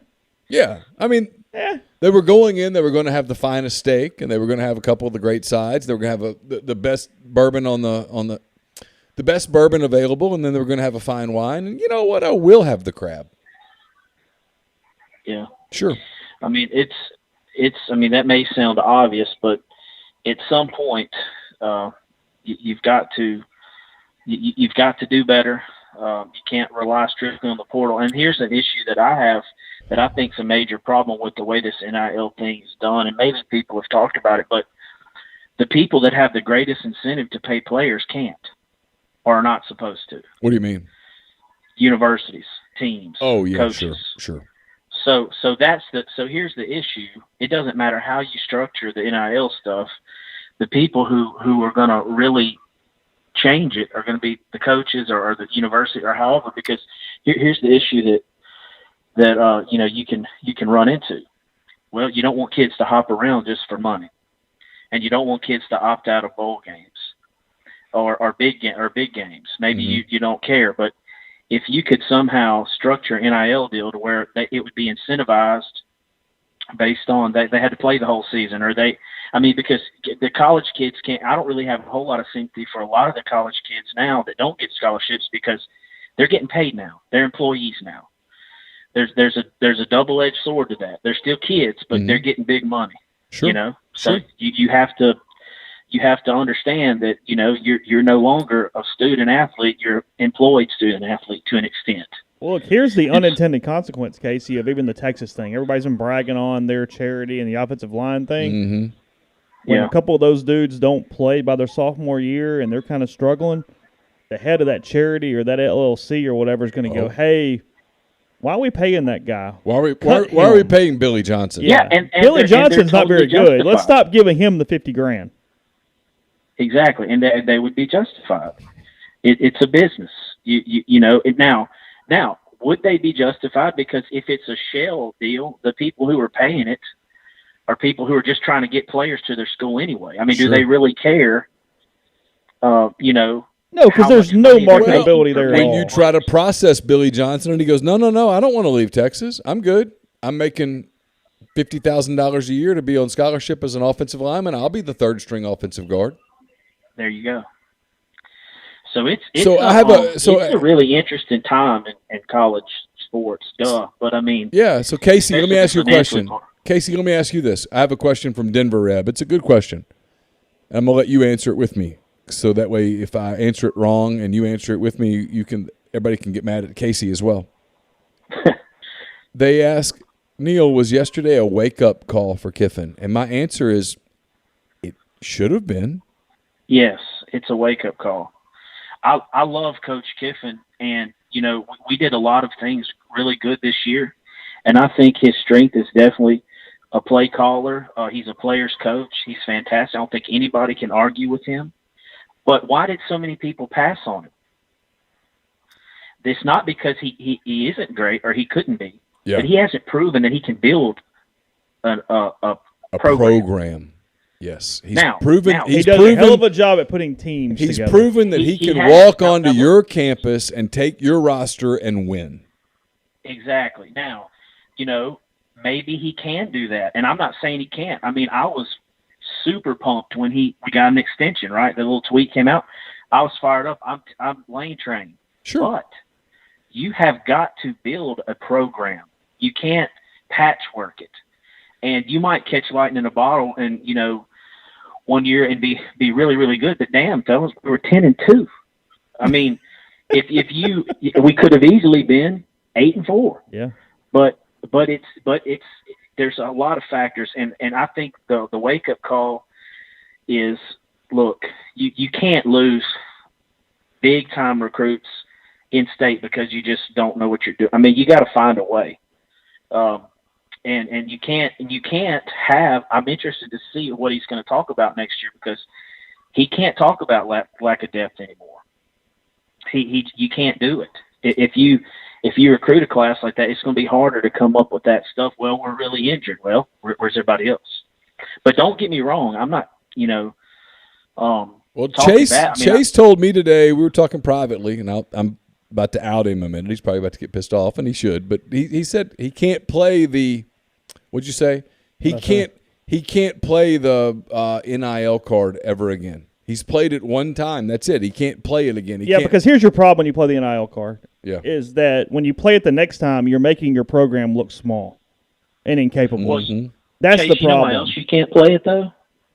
You're getting paid $7.5 million a year to figure it out. Well, because look, here's the deal. Figure it out, man. Yeah, this is not.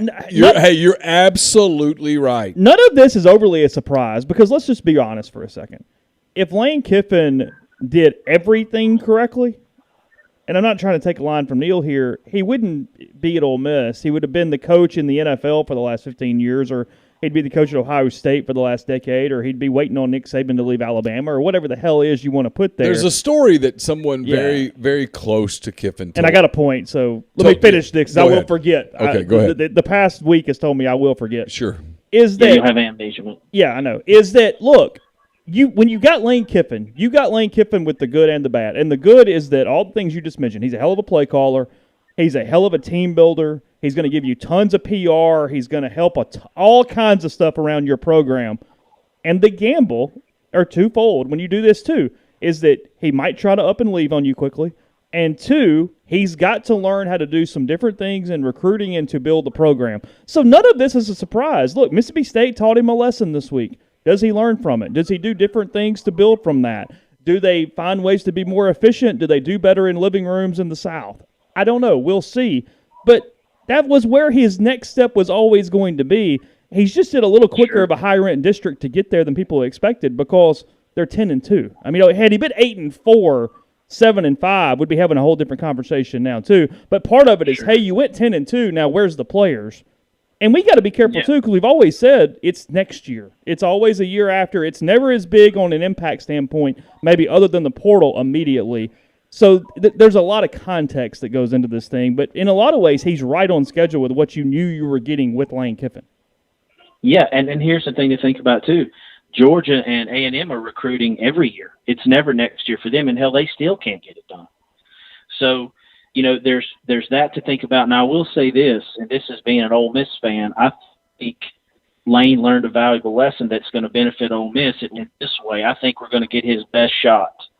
I think not getting called by LSU or Florida or Miami or whatever is going to allow us to get his best shot, because he's going to have to say, well, do I want to be at the beach? Do I want to be wherever I want to be? And look, I love Oxford. I'm from Mississippi. I'm not going to pretend like somebody from L.A. is in love with Oxford, Mississippi, and that's okay. Sure. That's why they make chocolate and vanilla ice cream, But here's the deal. Sure. He's going to have to build something to go. And we dodged a bullet this year by keeping him by not losing him, I think, because the way he is built and the way he's relied so heavily on the roster, the portal for the roster, if he does jump, it's going to be a bigger gap for a new coach to come in. And so that if the coach isn't really good at working the portal. So there's something to be said about that. But, he's going to have to – he's done a fantastic job. It was a good class. It wasn't a great class. But you can't, in Mississippi and in the South, you can't just assume you're going to get players. And if he gets players and he builds a program, then, he's going to go wherever he needs to go. But until then, it's going to be tough. Yeah, I actually anticipate he's going to be more invested in the next 12 months than he was in the previous 12 months. Sure. And I don't know how to put that into words. And I know people have said, well, you think he thought he was leaving? I'm not prepared to go that strong, but I think he thought the season that he had was going to lead to more interest. And when it didn't happen, yeah, that's right. I do think there's a certain degree of, okay, well, now I'm going to dance with the girl that brought me. And that doesn't mean he's going to stay at Ole Miss for 20 years. No. But don't you think, like I said, he needs that equity? I mean, he's going to – I think for someone to buy in, they're going to have to see it. Absolutely. If he wants to get one of the – look, Chase and I have talked about this. How many jobs are we talking about? I mean, how many jobs out there could he leave for? Ole Miss is paying $7.5. I mean, that's what, 11th in the country? 10th? Yeah, I mean, where does that, Chase? How much? $7.5 million. Mullen was at 7.5-ish, and he was 7 or 8 last year. So let's call it 10th, just for the sake of kicks and giggles. So to get one of the other 9 jobs above that, I mean, you're going to have to prove a lot to people. You are, and I think for him it's probably going to be more about where he goes. I think he's got plenty of money. But look, more money is always better than plenty. But sure. What do NFL coaches get paid? Like, are they making as much as college or no? Yeah, a lot of them make more. A lot of them make more. And look, I do think this, whether Lane thinks this or not, I don't know. I do think the best fit for Lane Kiffin, the guy that I've covered for 2 years, that's all I'm basing it on. I do think the best fit for him is the NFL. Yeah, it feels like his strength is not swapping hoodies with kids and riding them around in a Porsche. I think it's almost like it feels like he may love it. I don't know. And he does have special bond with players, so there's something to be said about that. But it just seems like that's not what he's built for. But, I mean, Saban doesn't do that either. So, I mean, I don't know. Hey, thanks for the call. Appreciate you. Thanks, guys. Appreciate it. I don't want to say surprise because that's not the right word, but has it been interesting to you just how bought in Kiffin has gotten the team? How much of that is a product of winning and how much of that is a product of the organization that has been put in place? Because, I mean, not just no opt-outs, no Kenneth Walker type deal, but, I mean, I told Neal today, I mean, I don't know. I know I'm going to pick Ole Miss. I know we're not seeing a ton of stuff, but what we are seeing, they seem as locked in as possible for a team not going to a playoff game excited about a bowl game, I mean, they're going to show up and at least in their minds be ready to pop Baylor. Yeah, for sure. I have no doubt Ole Miss is showing up ready to go. So there's a thread on the board. I must have missed this. I haven't read it. I'm only reading the thread here. I don't know.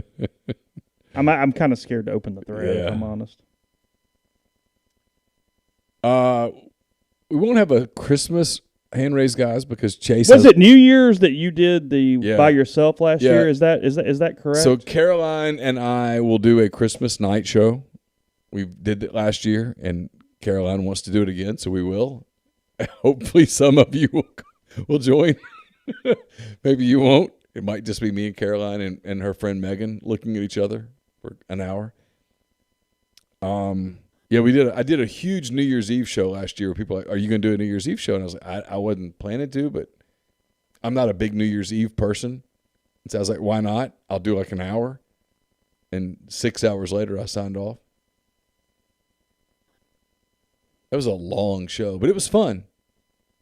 Well, yeah, because I don't think I even knew it was happening. I got on my phone and I'm logged into the MPW digital feed, and it's like, I wasn't going to bother you with it. No. I mean, and it was like, would you like to go live? And I'm like, hold on, what the hell? And like, I'm clicking it, and I'm like, oh, we're live. Okay, here we go. No, I did 6 hours. Stayed till 1 a.m. Was it that late? Well, once it got to like 10:30, it's like, let's ring in the new year. Yeah. And people kind of got nostalgic. You know, people called in, and you know, you get sentimental at the holidays. Yeah. Don't you? That's fair. Yeah. I do. There's a mood. Yeah. I mean, you know, your family's home, and it's just different. I mean, it's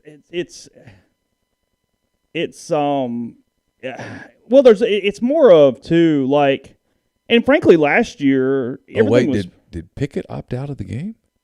Oh, did he really? I don't know. That's what Robert. I haven't seen Robert that. Mack says that. Where is that? It's on our thread. I mean, well, no, I see that. No, it's fine. Yeah, I mean, no, I don't know. That's fairly significant news. Let's see. Kenny Pickett. Surely not. Does that surprise you? Yeah, kinda. It's your last game. Yeah, Kenny Pickett will not play in Peach Bowl. Wow. It's all over the. Dean Straka, who appears to be a journalist, he says the Peach Bowl could have been a show with Kenneth Walker and Kenny Pickett, and now we'll have neither. I mean, I get the opt-outs, but it sucks for the sport, and it's hard to see the issue improving anytime soon. Which comes back to my point. Ole Miss having 0 opt-outs with Sam Williams and Matt Corral and dudes that, I mean, frankly, even some guys that maybe they want to get into the portal later. Yeah. I mean, you're showing up. I mean, Sam Williams, I mean, he almost kind of like scoffed at the question of the day. I mean, it was like, nah, I'm in. I know it's all good. So people are asking about what we're going to do. Yeah. Chase is going to cover the game. Chase is going to cover the game. I'm going to go down on the 27th with Chase. We're going to go down. I'm probably going to come back because it's for what we do and what you guys expect. One of us probably needs to be here. I might do a New Year's Eve show again. I don't know. We'll see. I haven't decided. But I'll probably come back on New Year's Eve, and Chase will cover the game. And then we're going to do a season-ending MPW Digital postseason show brought to you by Walk On Sports Bistro on January the 2nd that night. Yeah, it ought to endear you as a fan base even further to Matt Corral, Sam Williams, those guys, because they're playing. Yeah, and I wasn't. I guess I did say appears to be a journalist. I did not necessarily mean that in a negative context, but that is a good. It's not the worst phrase to take with us from moving forward. Well, in this world, you never really exactly know whether it's a blog or a fanboy. It's a 24/7 writer covering. Well, that doesn't settle anything. I don't know who he covers. It's.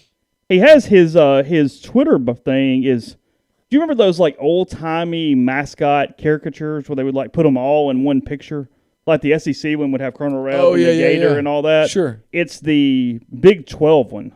So I see like or maybe in the Southwest Conference. Hell, now that I look, yeah, it's the Southwest Conference because Arkansas is in it. It's Texas and A&M and Arkansas and SMU and Baylor and Texas Tech. It's the old Southwest Conference one. Kind of nostalgic. Yeah. So, whatever.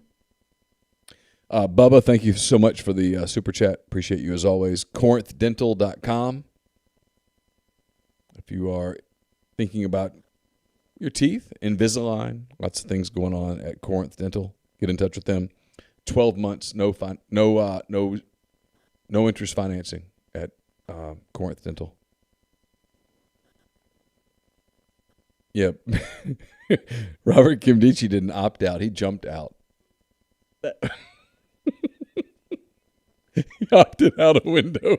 There was a certain... I'll never forget calling Hugh Freeze. I think I was the first person to tell Hugh that Robert had jumped out of a window. Were you really? I think so. He didn't know it? He didn't know because he was like, I need to make a call.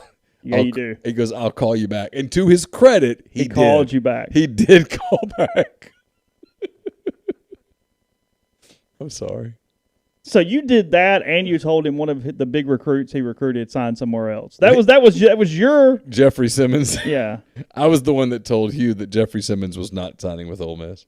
He called while we were watching the stream. Yeah, because I showed y'all my phone. I was like, "This can't be good," and it wasn't. Yeah, he was like, "What do you do?" And it was like, "Click." Yeah, he goes, "What's going on?" I said, "He's signing with State, like right now." Like we're watching the paper. Yeah, it's on the thing right now. Click.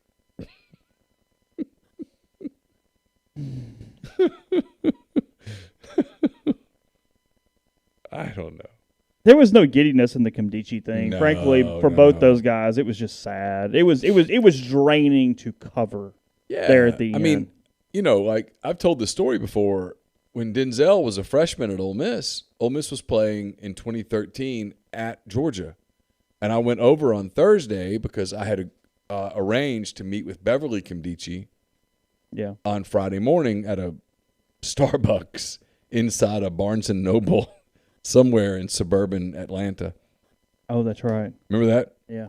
And I sat down with Beverly for, 2 hours, maybe more. And I walked out of there and I called you and I went, Robert's going to Ole Miss. And you're like, what makes you say that? I'm like, we were writing the big feature. And so I immediately went back to the hotel and sat down and started writing because I would send like big chunks at a time to because Chase. Back then our admin had all this code in it, and you had to fill in code everywhere. And I'm just filling in code. Yeah, so I would send chunks to Chase like, here, edit this, put it in, get it ready. And it was like 5 o'clock in the afternoon. It was ready, and we ran. It was a huge story. I don't even remember what the hell it said. Just quoting her a lot. So I don't know. I always kind of felt partial to the Kimdichis. Well, it's kind of her story a little bit too. It was a long thing about her not being around and being in Nigeria and coming back and the whole deal. I don't know where Denzel is now. Ginger asked. He was in Los Angeles last I saw. The last time I heard his name, he was trying to do rap or something in Atlanta, and actually, I want to say Ben Garrett went to like hang out with him with like Kentrell. Oh, I remember that. And it was the unfiltered version of that night. It'd make a podcast. Yeah. Let's say that. Yeah. Yeah, all the articles, Jake, are we can get any old article. I mean, I can go into the admin and search, and I'm pulling up crap from Grant Gannon and Kyle Veazey and people like that from back in the day. Yeah. Now the podcast are poof. I don't know how to do that. I don't know. So, what's our football score? It's 14-10 Chargers, 1:51 to go in the second. Okay.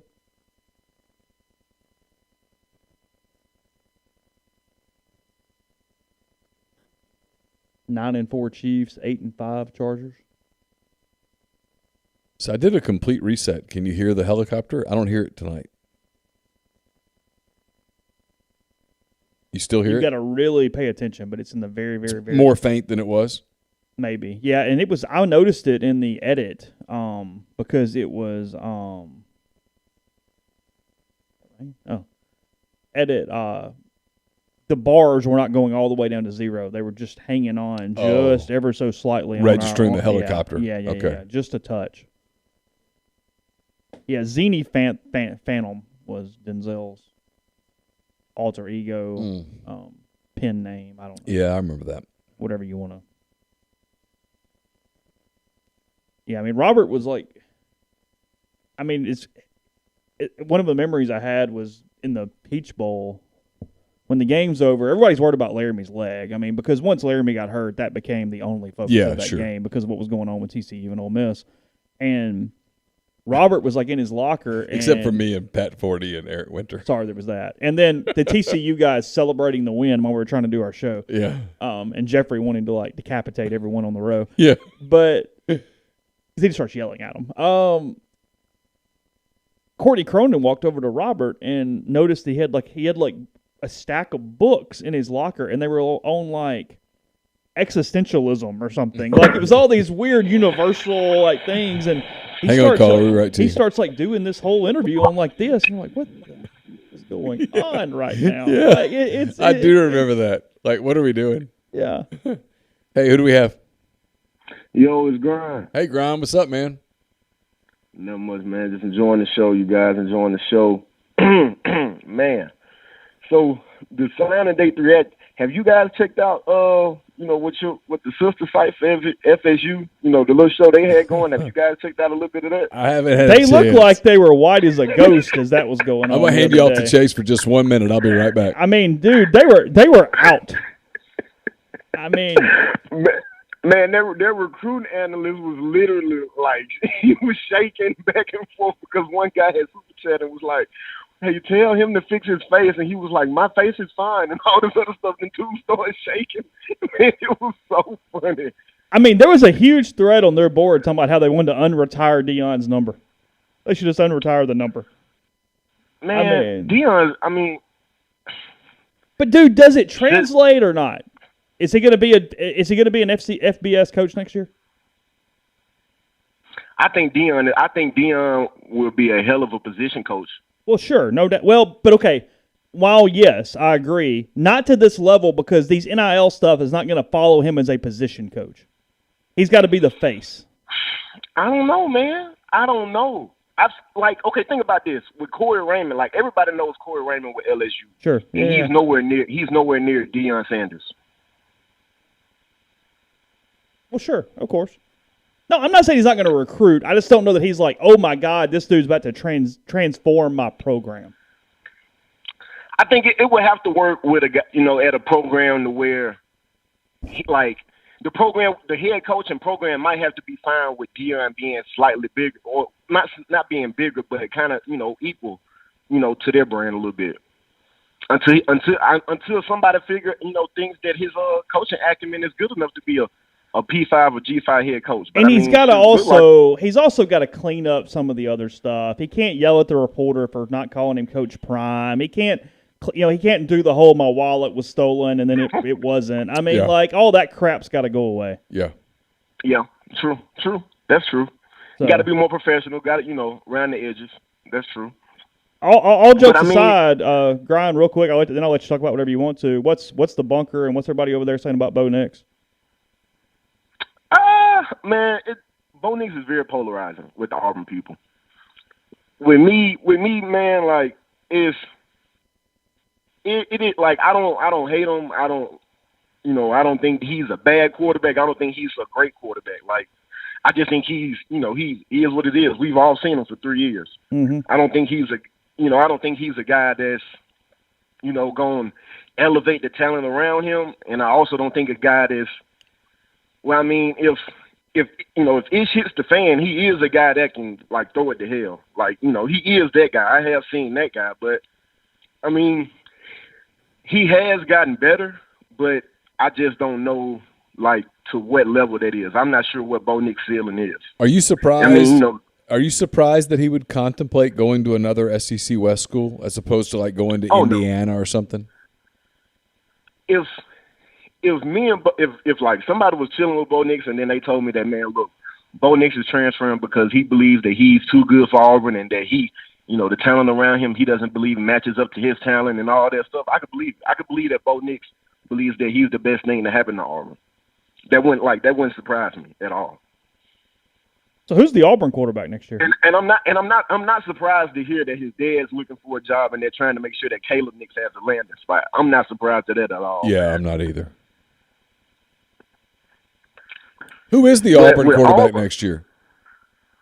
Well, we just hired our offensive coordinator from the Seattle Seahawks. We hired their QB coach, Austin Davis.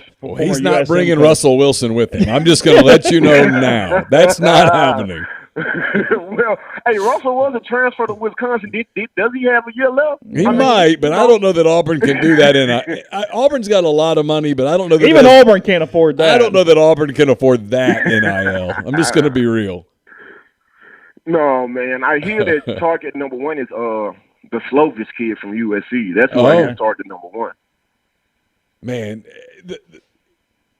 people, it's like the gift that keeps on giving. You're like, what could next year bring? And next year always brings new storylines. I mean, Keaton Slovis goes from USC to Auburn. Bo Nix potentially from Auburn to Ole Miss. Spencer Rattler to South Carolina. I mean, you go to media days, you're like, Max Johnson to Texas A&M. Yeah, Max Johnson to Texas A&M, and you're like, yeah, well, you know what? We'll make this work. What the NIL has done. There's plenty of things to write about. What the transfer portal has done is made college football the WWE. It's just a freaking male soap opera at this point. It's wrestling. Yeah. Hey, well, this is why y'all buddies in, the ACC, your journalist buddies in ACC and the national buddies saying that, there needs to be a salary cap, not on the NIL deals, but on the TV contracts. They say that the SEC and the Big Ten is causing all this because of the out of whack TV contract. Every conference should make. Yeah, well, good luck. Get over it. I mean, yeah, okay. I mean, look, if you can make the money, and those are the two leagues that can. Those are the two leagues that. And it's the two leagues that I watch, right? I mean, I'm just. Those are the two leagues that week after week after Neal, week. Come on now. You can't turn down a good Pitt-Syracuse game. I can absolutely turn it down. But like you watch, I know you're joking, but like you watch, like seriously, the last weekend of the season, you get Michigan, Ohio State, Alabama, Auburn. If you are somebody who's sitting in some remote town in Colorado and you don't care, and you watch those two games at about 6 o'clock, and I know I don't mean this seriously. I don't mean this to like get you. At 6 o'clock when Bryce Young throws the TD pass that ends that game, you've watched 7 hours of college football, and you're like, I'm in. That's great. That was fan-freaking-tastic. And then after that, you get Texas A&M LSU in an utterly meaningless game, which is freaking awesome. Game, yeah. It was awesome. And so that gets you till 10 o'clock. You go to bed that night going, man, the Big Ten and the SEC are awesome. I mean, holy shit. Forget for a minute Michigan, Ohio State, because that had playoff ramifications. Forget for a minute Alabama, Auburn, which is this historic rivalry that this year, at least for Alabama, had playoff ramifications. You get Texas A&M, which had just gotten its clock cleaned by Ole Miss, and LSU, which had just fired its coach, and they're playing this game that means jack nothing. It means nothing. It means nothing. And it's fantastic. And then what you did, too, because of the stupid time slots and all these other things in these other conferences, is you got ready to go to bed, and when you flipped it, it went USC and Cal, and you went, nope, I'm good. No, I'm good. I'm good. I'm going to bed. I'll watch Food Network for a minute, and I'm going to bed. Yeah, that's what I did. That LSU Texas A&M game ended. I watched it all the way to the end, and I was like, "Whew, what a day! I'm done." And I flipped to the Food Network, to the cooking channel. If you take all the people outside of the SEC footprint, and they had the option to where, and package A is only Big Ten and SEC football games, and package B is everything else. Ooh. And you can only have one or two package. But which one do you think they'll choose? SEC Big Ten. Yep. Really? Absolutely. Are you kidding? Can you think about the Saturdays where if you have the other package, how many games you're missing pissed off? Yeah, you're going to versus the other way of going, okay, well, I still got these games. You're going to miss Florida, Oklahoma? So you think I'm going to ask you this. So you think like a Florida State fan would rather try to find the Florida State game 100% each Saturday? Deep down? Does he not have to admit it out loud? Yes. Because he doesn't give two damns about Virginia Tech playing Virginia. Not even a chance. Wow. Yeah, he gets to watch. He gets to watch Michigan, Wisconsin, Michigan, State, Wisconsin, yeah. and then he gets to watch Oklahoma, Florida. Yeah, he's in. So the USC fan is just trying to find their game for free and watch it. Yeah, they'll stream it on Flow Network absolutely, or something because he doesn't want to miss Michigan, Michigan State, Texas, Alabama. Dang, man. And think about it, right? Am I right? I mean, Texas, Alabama is a huge game, right? If Texas it's what package pisses you off more if you miss it, and it's that. Yeah. One. Yeah. You don't want to miss. And see, I keep forgetting about Texas and Oklahoma coming to the SEC. That's a big deal. Well, they're coming. It's done. I mean, I still can't believe that, y'all. LSU, Oklahoma on a year where they're both good. My God, that's a huge game. Do y'all have y'all heard anything about what this new SEC is going to look like? Like, I still can't imagine it, man. No, nobody really knows. I mean, the leader in the clubhouse is the 8-team divisions for the first couple of years until they figure out how they're going to do pods and all that stuff. But I think eventually it's the 4-team pods. I'll tell you what I really believe, and I could be wrong, and if I'm wrong, I pray to God that I'm still doing this and everybody can call in and go, you were an idiot, because that will mean that I was making money and I'm still alive. I think that everybody looks at this along this lines of your conversation. I think everybody looks at the NFL, the 4-team divisions, where everybody's sort of in it for a long time, which makes it really competitive, which makes fan involvement all the way to the end pretty consistent. I think we see 4-team playoffs with every winner of the 4-team pod going to the 4-team divisions with every winner of a 4-team division going to a playoff. I think that's where we're going with college football. I just don't know that they exactly know how to do it yet. But I think the 32-team, 8-division, 4 teams in a division, which is the NFL model, I think everybody looks at that and goes, that works. Because it works. When I like as an SEC fan, I understand it, and I'm like, yeah. But then I think about the other 70 or so schools are just going like. I just don't see them going down without a fight. Like they won't go down without a fight. But I mean, if I fought Wilder, I won't go down without a fight. But I will go down. You know what I mean? I mean, I will lose. I mean, I might try to punch him before he punches me, but I'm still going to go down. Like, see, the only reason I'm bringing this up with the whole money stuff is because, like, I find the whole FSU thing fascinating because they didn't have the best signing day, and then the whole Travis Hunter thing. Thank God Travis Hunter wasn't committed to my school. I know he tossed the Auburn hat, but shoot, at least he wasn't committed. That was more symbolic. That was symbolic. I mean, the Florida State hat hurt. Yeah. Man, yeah. Dude, the jokes would write themselves right now if Harsin would have lost the top recruit to Jackson State. I'll just say that I pray to God that Arch Manning doesn't do that. Whatever he does, I don't want him to do that. Yeah. Yeah, I pray for Ole Miss fans that Arch Manning doesn't do that. No hat throwing. Yeah. But for basically, like, their fans was like, hey, we need to fire Mike Norvell. You know, Cristobal, Miami just fired Cristobal. Florida fired Dan Mullen. And they were like, FSU doesn't have the money. And it's not just FSU. It's like, all other ACC programs. Because basically, as of right now, FSU is giving Willie Taggart $4 million, and they're giving Mike Norvell $4 million, which they're paying $8 million for a head coach. But when you look at Florida, they were paying what? Dan Mullen around $7 million, and now they're paying Billy Napier $7 million. So that's double. The same for Miami. And, now with Miami, it's just because, the boosters decided to pony up. I'm still not sure how that whole thing is going to go out, because if Mario Cristobal doesn't work, then what is Miami going to do? Ooh. I mean, suffer? Mm-hmm. Mario Cristobal has to be the long-term answer for him, right? Like, he has to get 5 years at minimum. Yes. Yes. I agree, and I know this is my hot take going into next season, but Lincoln Riley makes the playoff his first year at USC. Ooh. Oh, God. That is a hot take. I love that hire. You know what? For them, I do too. I absolutely for them, sure. You know, and it's working. I might Trojans tonight. I love that hire. It's working for them so far. I mean, the people that criticize with the recruiting and everything. I mean, I get it, right? I mean, so you're going to offer me two paths. One's full of obstacles, and one has no obstacles. One's going to pay. The one with no obstacles is going to pay a little bit more than the one with obstacles. Why are we making fun of Lincoln Riley for going, I'll take the easier path? I don't know. And to I'm me, with you. USC is the better job.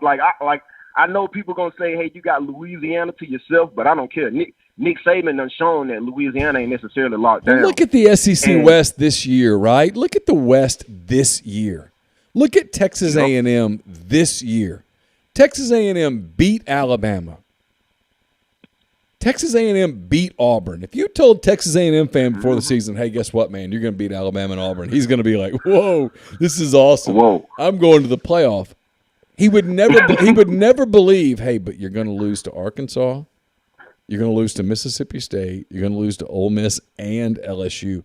Oh, and LSU's going 6-6 and firing their coach. He would never believe that. That's life in the SEC, right? That's not life in the Pac-12.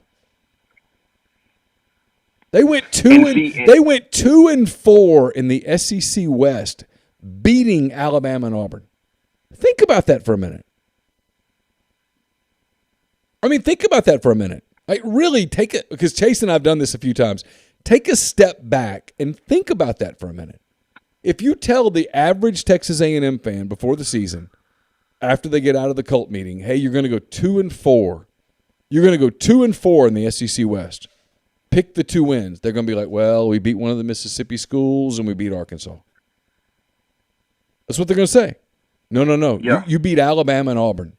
They'll be like, well, we didn't go 2-4. No, you went 2-4. No, we didn't. Yeah. That is the SEC. To me, that's what Oklahoma and Texas, the wake-up call for Oklahoma and Texas is not, hey, you get to play Alabama and you get to get your clock cleaned if you're not ready. You play Georgia and you get your clock cleaned if you're not ready. No. The wake-up call for Texas and Oklahoma is when you go to Starkville, if you're not locked in, they're going to kick your ass. Yeah, and they're fighting for a goddamn bowl game. Yeah. Yes, sir. And when you go to Fayetteville on that cold, rainy day in November, when you think, oh, my God, this place, what the hell are we doing? They think this is the greatest thing in the world. We're about to beat your ass. And then they do. Like, we covered that with Ole Miss that year. What was the year, 15? Mm-hmm. 14, 15? 14. 14. Ole Miss was, really good. And it was Ole Miss goes to Fayetteville, and it was 30-0. rainy and cold, and Arkansas kicked Ole Miss's ass and enjoyed it. And Ole Miss looked around like, what the hell are we doing here? What is going on? That is the wake-up call. That doesn't happen in the Pac-12. It doesn't happen consistently in the Big 12. It happens in the SEC all the damn time. I've covered Alabama, Auburn, and Ole Miss in Fayetteville getting their ass kicked by an inferior team where you look up and go, how'd that happen? Because it just happened because that's this league. That's not those leagues. That is this league. You go to Starkville and you're not ready on a Thursday night or whatever, they'll beat your ass. They will, man, what? And you'll hear cowbells till Sunday afternoon, Monday morning. Go to South Carolina. Auburn did it this year. I've covered fourth-ranked Ole Miss there. Go to South Carolina where you're not locked in and they are. See how it works out. And then you got to go to places like Knoxville where 100,000 people are jacked up, ready to beat your ass. This is a tough league, man. That's what people don't get is this league, it's not the top of the league, and it's not the bottom of the league. It's the damn middle of the league. The middle of the league will beat your ass if you're not ready. And I don't know that the Big 12 has that. I know the Pac-12 doesn't have that. That's the difference. And that's the wake-up call that you can't prepare for until you live with it. I don't think the Big 12 has that. I don't think the Big 12 has that either. It's the SEC, and I think the Big 10 has that, but those are the only two. And my going out piece, man, is I feel for all the Oregon fans because their time in the sunshine as the number one in Pac-12 is over with. You know, I feel for them, but they're just going to be how it is. That, to me, that job is no longer going to be I guess, to me, it was never a top 10 job because obviously coaches keep leaving it. So obviously we want to make it a top 10 job, but it's not. But the interesting thing with Oregon is going to be just how much is Phil Knight invested and how much does that impact things? Because people talk about Phil Knight being super invested and blah, blah, blah. I don't know. We'll see. I don't know. But he'll have to be super invested for it to matter because I still don't think kids all over the country want to go to Eugene, Oregon. No, I agree. All right, man. I'm gonna let you guys go, man. Keep the good show going. Right, Merry Christmas, Grind. All right, man. Merry Christmas to you guys too.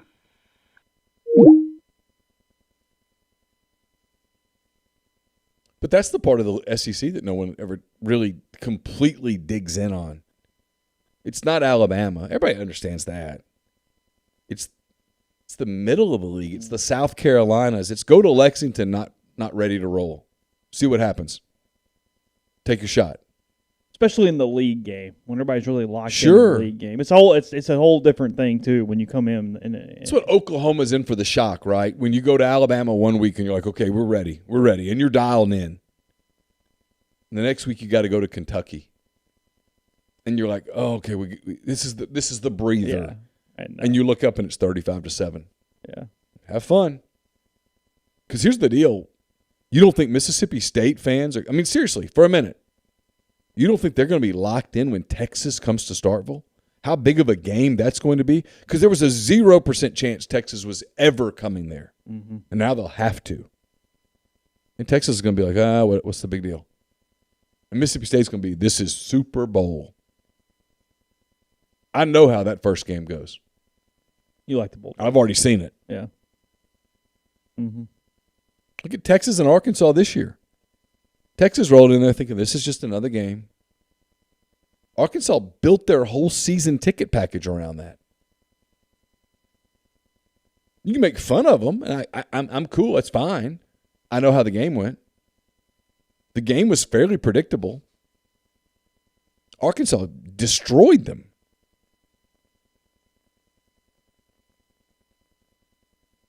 Texas thought this is just another game, and Arkansas said, no, this is the game. And you're going to get that for a while until you wake up and go, okay, this is every week. So you can go 7-5 quick. Fast.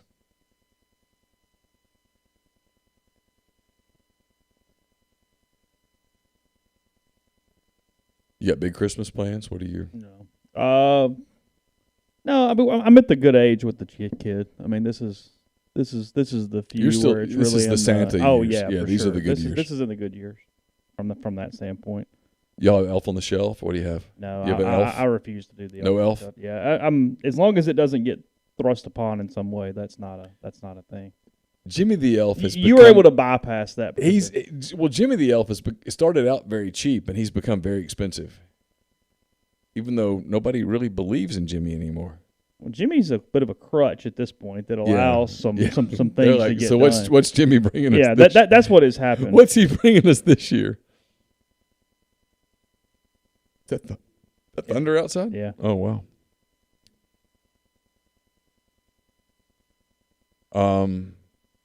Ginger's moving her elf as she types. We never did the Elf on the Shelf, but I came up with our imaginary elf. When did you start that? How old was who? The girls were little. Okay. Yeah. I just thought of it. And it's been one of the coolest things we've ever done.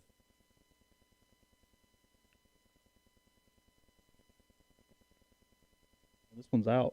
Yeah, it's the storm.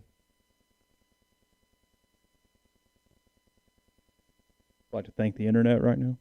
Yeah.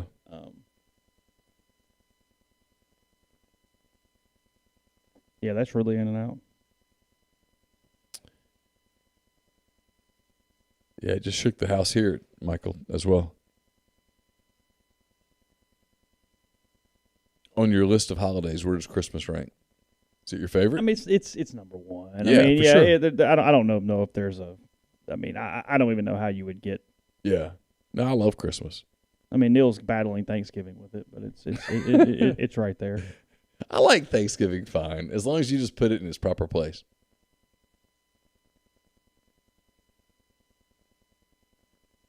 Because with kids, you can almost go to Halloween second. Sure, of course. Ginger, are we doing like the really elaborate stuff? Like, do you have like one of those kits that tells you, like, gives you like the 25 days of making the scenes, or are we just moving the stupid thing around and making sure it's not sitting there? What are we doing? Leif says it's his kid's apex Christmas. He's got an 8 and a 4. Oh yeah, that's about right. Well, with that's the two good. of them, that's pretty much pretty good. Your mold. Thanksgiving. We had some Christmases where it was the 3. I guess when Carson was about 4, and Caroline was probably 7, and Campbell was 9. It was pretty good. Yeah. Those were, you sort of knew on those days, enjoy it, because this is as good as it gets. I make fun of Thanksgiving, but Thanksgiving over Easter. Yeah. Yeah. That's not really a question. Easter's more about the spirituality of Easter. Thanksgiving's cool. I think we would enjoy Thanksgiving more if the Egg Bowl weren't played that day. Well, there's a ton of truth to that. I mean, if we could like enjoy Thanksgiving. I mean, it's a logistical day. Yeah, like I was at my parents' house for Thanksgiving this year, and I went and took a nap. Instead of having another glass of wine, I took a nap. I was like, I've got a long night ahead of me. That is the thing. It's much. I'm here in this because as much as Neal makes fun of turkey beats ham 100 days out of 100, and it's not close. Turkey beats ham? Oh, it's not even close. For sure. Ham's not good. Because like that's the way. I mean, my deli meat. I want turkey. I don't want ham. Absolutely, it's not even close. On the list of deli meats, that might be the worst. Like on Easter, that might really be the truth. Thanksgiving has turkey and Easter has ham. I don't even do ham on Easter. But that's a thing. It is a thing. Yeah. But on the list of deli meats, right, you'd rather have turkey, pastrami, roast beef, even the roasted chicken sliced before you went to the ham. Oh. Right? Okay. Yeah. If you're ranking your deli meats, ham is 5th at best. Yeah. Turkey and good roast beef are 1 and 2. And pastrami's excellent. Okay, yeah, if you're doing it Italian. A good pastrami. Yeah, sure. Okay. And then the smoked or the roasted chicken sliced is good. New Year's Day is better than New Year's Eve. Yes. New Year's Eve is overrated. It's maybe the most overrated holiday. New Year's or 4th of July? 4th of July. Over New Year's Day? Oh, no. No, New Year's Day is better. New Year's Day is better than 4th of July. I got football. I don't have football on New Year's. True. Yeah. And 4th of July is hot. Like if you're not in the pool. It's also a lot more labor extensive potentially if you're like doing the cookout and the whole deal like that. Yeah, because it's hot and you're over a grill on a hot day. Yeah, see, I have no interest in honey baked ham. I know it's blasphemous. No, I'm with you. If I have the choice between pastrami and ham, it's easy. Beef tenderloin or prime rib is the best Christmas dish. What is your go-to? So we're having this struggle, right? Uh-huh. We do this every year. Traditionally, we've done beef tenderloin. Mm-hmm. My girls, God bless them, and I love them both. I mean, I would take the bite of a million cobras for the girls. So this is not a criticism. But they don't like beef tenderloin, even though they like fillets. Think about that for a minute. I know. So, like, that you wouldn't go somewhere and, like, order them Chateaubriand? No. Okay. I got questions, but we'll just... I know. It's 9:08. We'll just skip ahead. So, we could do a standing rib roast, but some people in my family, like my mother, for example... Smoke or the turkey. Don't put it in the oven. Put it on the egg. Put it on the egg, smoke it. Yeah, don't do that. At least that way it has some flavor. Yeah. My mother likes the cow to be dead several times over. Incinerated, basically. Yeah. And so that makes cooking a standing rib roast very difficult because you want to serve it medium rare. And you can't do prime rib if she's going to overcook the hell out of it. No. So we do beef tenderloin, and yet sometimes beef tenderloin can be sort of bland. It can, in fairness. We just battle this over and over. Like, we can't come up with the Christmas. So what are you going with? I think we're doing beef tenderloin, and we're going to do some sort of a crab, a lump meat crab gratin that you put on there that kind of dresses it up and makes it holiday-ish and festive. But I run out of patience, if I'm honest. On your kids and your mother? Just everyone in general. Like, it's the holiday. Just eat it, have a drink, chill out. Yeah, are you going to freeze the beef tenderloin, or are you going to just throw it in the fridge and wait it out and let it sit? No. No, I'm asking in the thread. Oh. She said you bought the tenderloin today. Oh, no. I won't go get my tenderloin until the 23rd or the 24th. Yeah. Jason says you're cooking it wrong. Well, all right, Jason. How do you cook it? How do you do your tenderloin? Yeah, you're not overcooking the tenderloin. No. I get it to the right temperature. Yeah.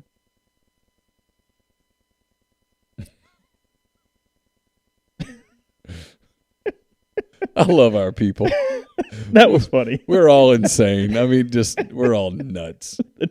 Jason says, smoke the tenderloin first. What do you mean smoke it first? Because you're only getting it to about 100 and... Oh. Smoke it to what temperature, Jason? Probably one... Yeah, Jason, call in. Damn it. Probably 115?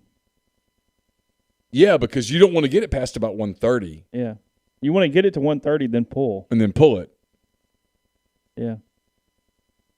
Yeah, so Ginger says we sous vide it. I do too, except recently Carson told me that when I sous vide it, he thinks it's chewier than it is when I just cook it. He likes it. I'll buy that. I believe that. Well, Carson eats a lot. Like, food is a big part of Carson's life. And so when he tells me that something is chewier, I'm like, okay, I get it. Yeah, I don't want to smoke a tenderloin. I mean, maybe I'm missing out, but that's not my... So how do you do yours? You because you have a big green egg. Do you do the offset heat? Yeah, no, the beef tenderloin though is perfectly. That's the one thing versus the turkey is fine in the oven. You can oven the beef tenderloin and be fine too. Now you might want a little more sauce because you're getting less of the char. Not the char, but the grill flavor and the smoke a little bit. So you do yours in the oven? No, I mean I'm doing the egg, but I'm saying the oven's fine though. I have no issue with oven for that. There's no problem there. That prime rib recipe we were talking about a few weeks ago sounds really, really good. Oh, for sure. All right, let's see who we have here. Hey, who do we have? Hey, it's Jason. Hey, Jason. We're glad you called. Yeah. So talk to us. So, yeah, you were right earlier when you were saying the tenderloin's kind of bland if you just grill it. Yeah. So I do just kind of smoke it with some kind of wood that you like, a hickory, something that's not going to be too overpowering like a mesquite. That'd be a little bit too rough on it. Like something like a hickory or an apple or a cherry. Yeah, get it to about 110. Okay. 115. Okay. And then have your grill just blazing hot. Okay. And then throw it on there, turn it on both sides, get it seared on both sides up to that, 130, whatever you're looking for on your temperature, and then let it rest after that. So you're talking about putting it on the super blazing hot grill for like 30 seconds. Yeah, 30 seconds, 45 seconds aside. Yeah. Just you're trying to get sear marks on there so you get that nice little sear on there. You're reverse searing, but you're using smoke. Okay. Yeah. Yeah. Okay. I got you. That makes sense. So it's almost it's basically a reverse sear. Yeah. It's kind of what it is. You're smoking first, and then you're throwing on something blazing hot to get a little grill marks on there. Okay. That makes sense. I mean, obviously you don't want to overcook. If you do it to 130, 140, and then try to do it, then you're kind of out of that. Out of the range. You're way overcooked. Then. Between 110 and 115 before you put it on. Yeah, you got to salt and pepper real good, and you can't. I've done it with the mesquite wood before, and it just really overpowers the flavor when you cut into it. So what wood do you use? Hickory is usually what almost all beef I use hickory. Okay. I'll use some cherry wood here and there, some apple wood here and there, but that's usually reserved for pork. Okay. Good enough. Thanks, all right. Thanks, Jason. Appreciate it. I'll try it. All right. We will. Have a good one. How'd it good game going, 14-13. Yeah. Chargers over the Chiefs. Halfway through the third. Yeah, 8:03. Chargers driving.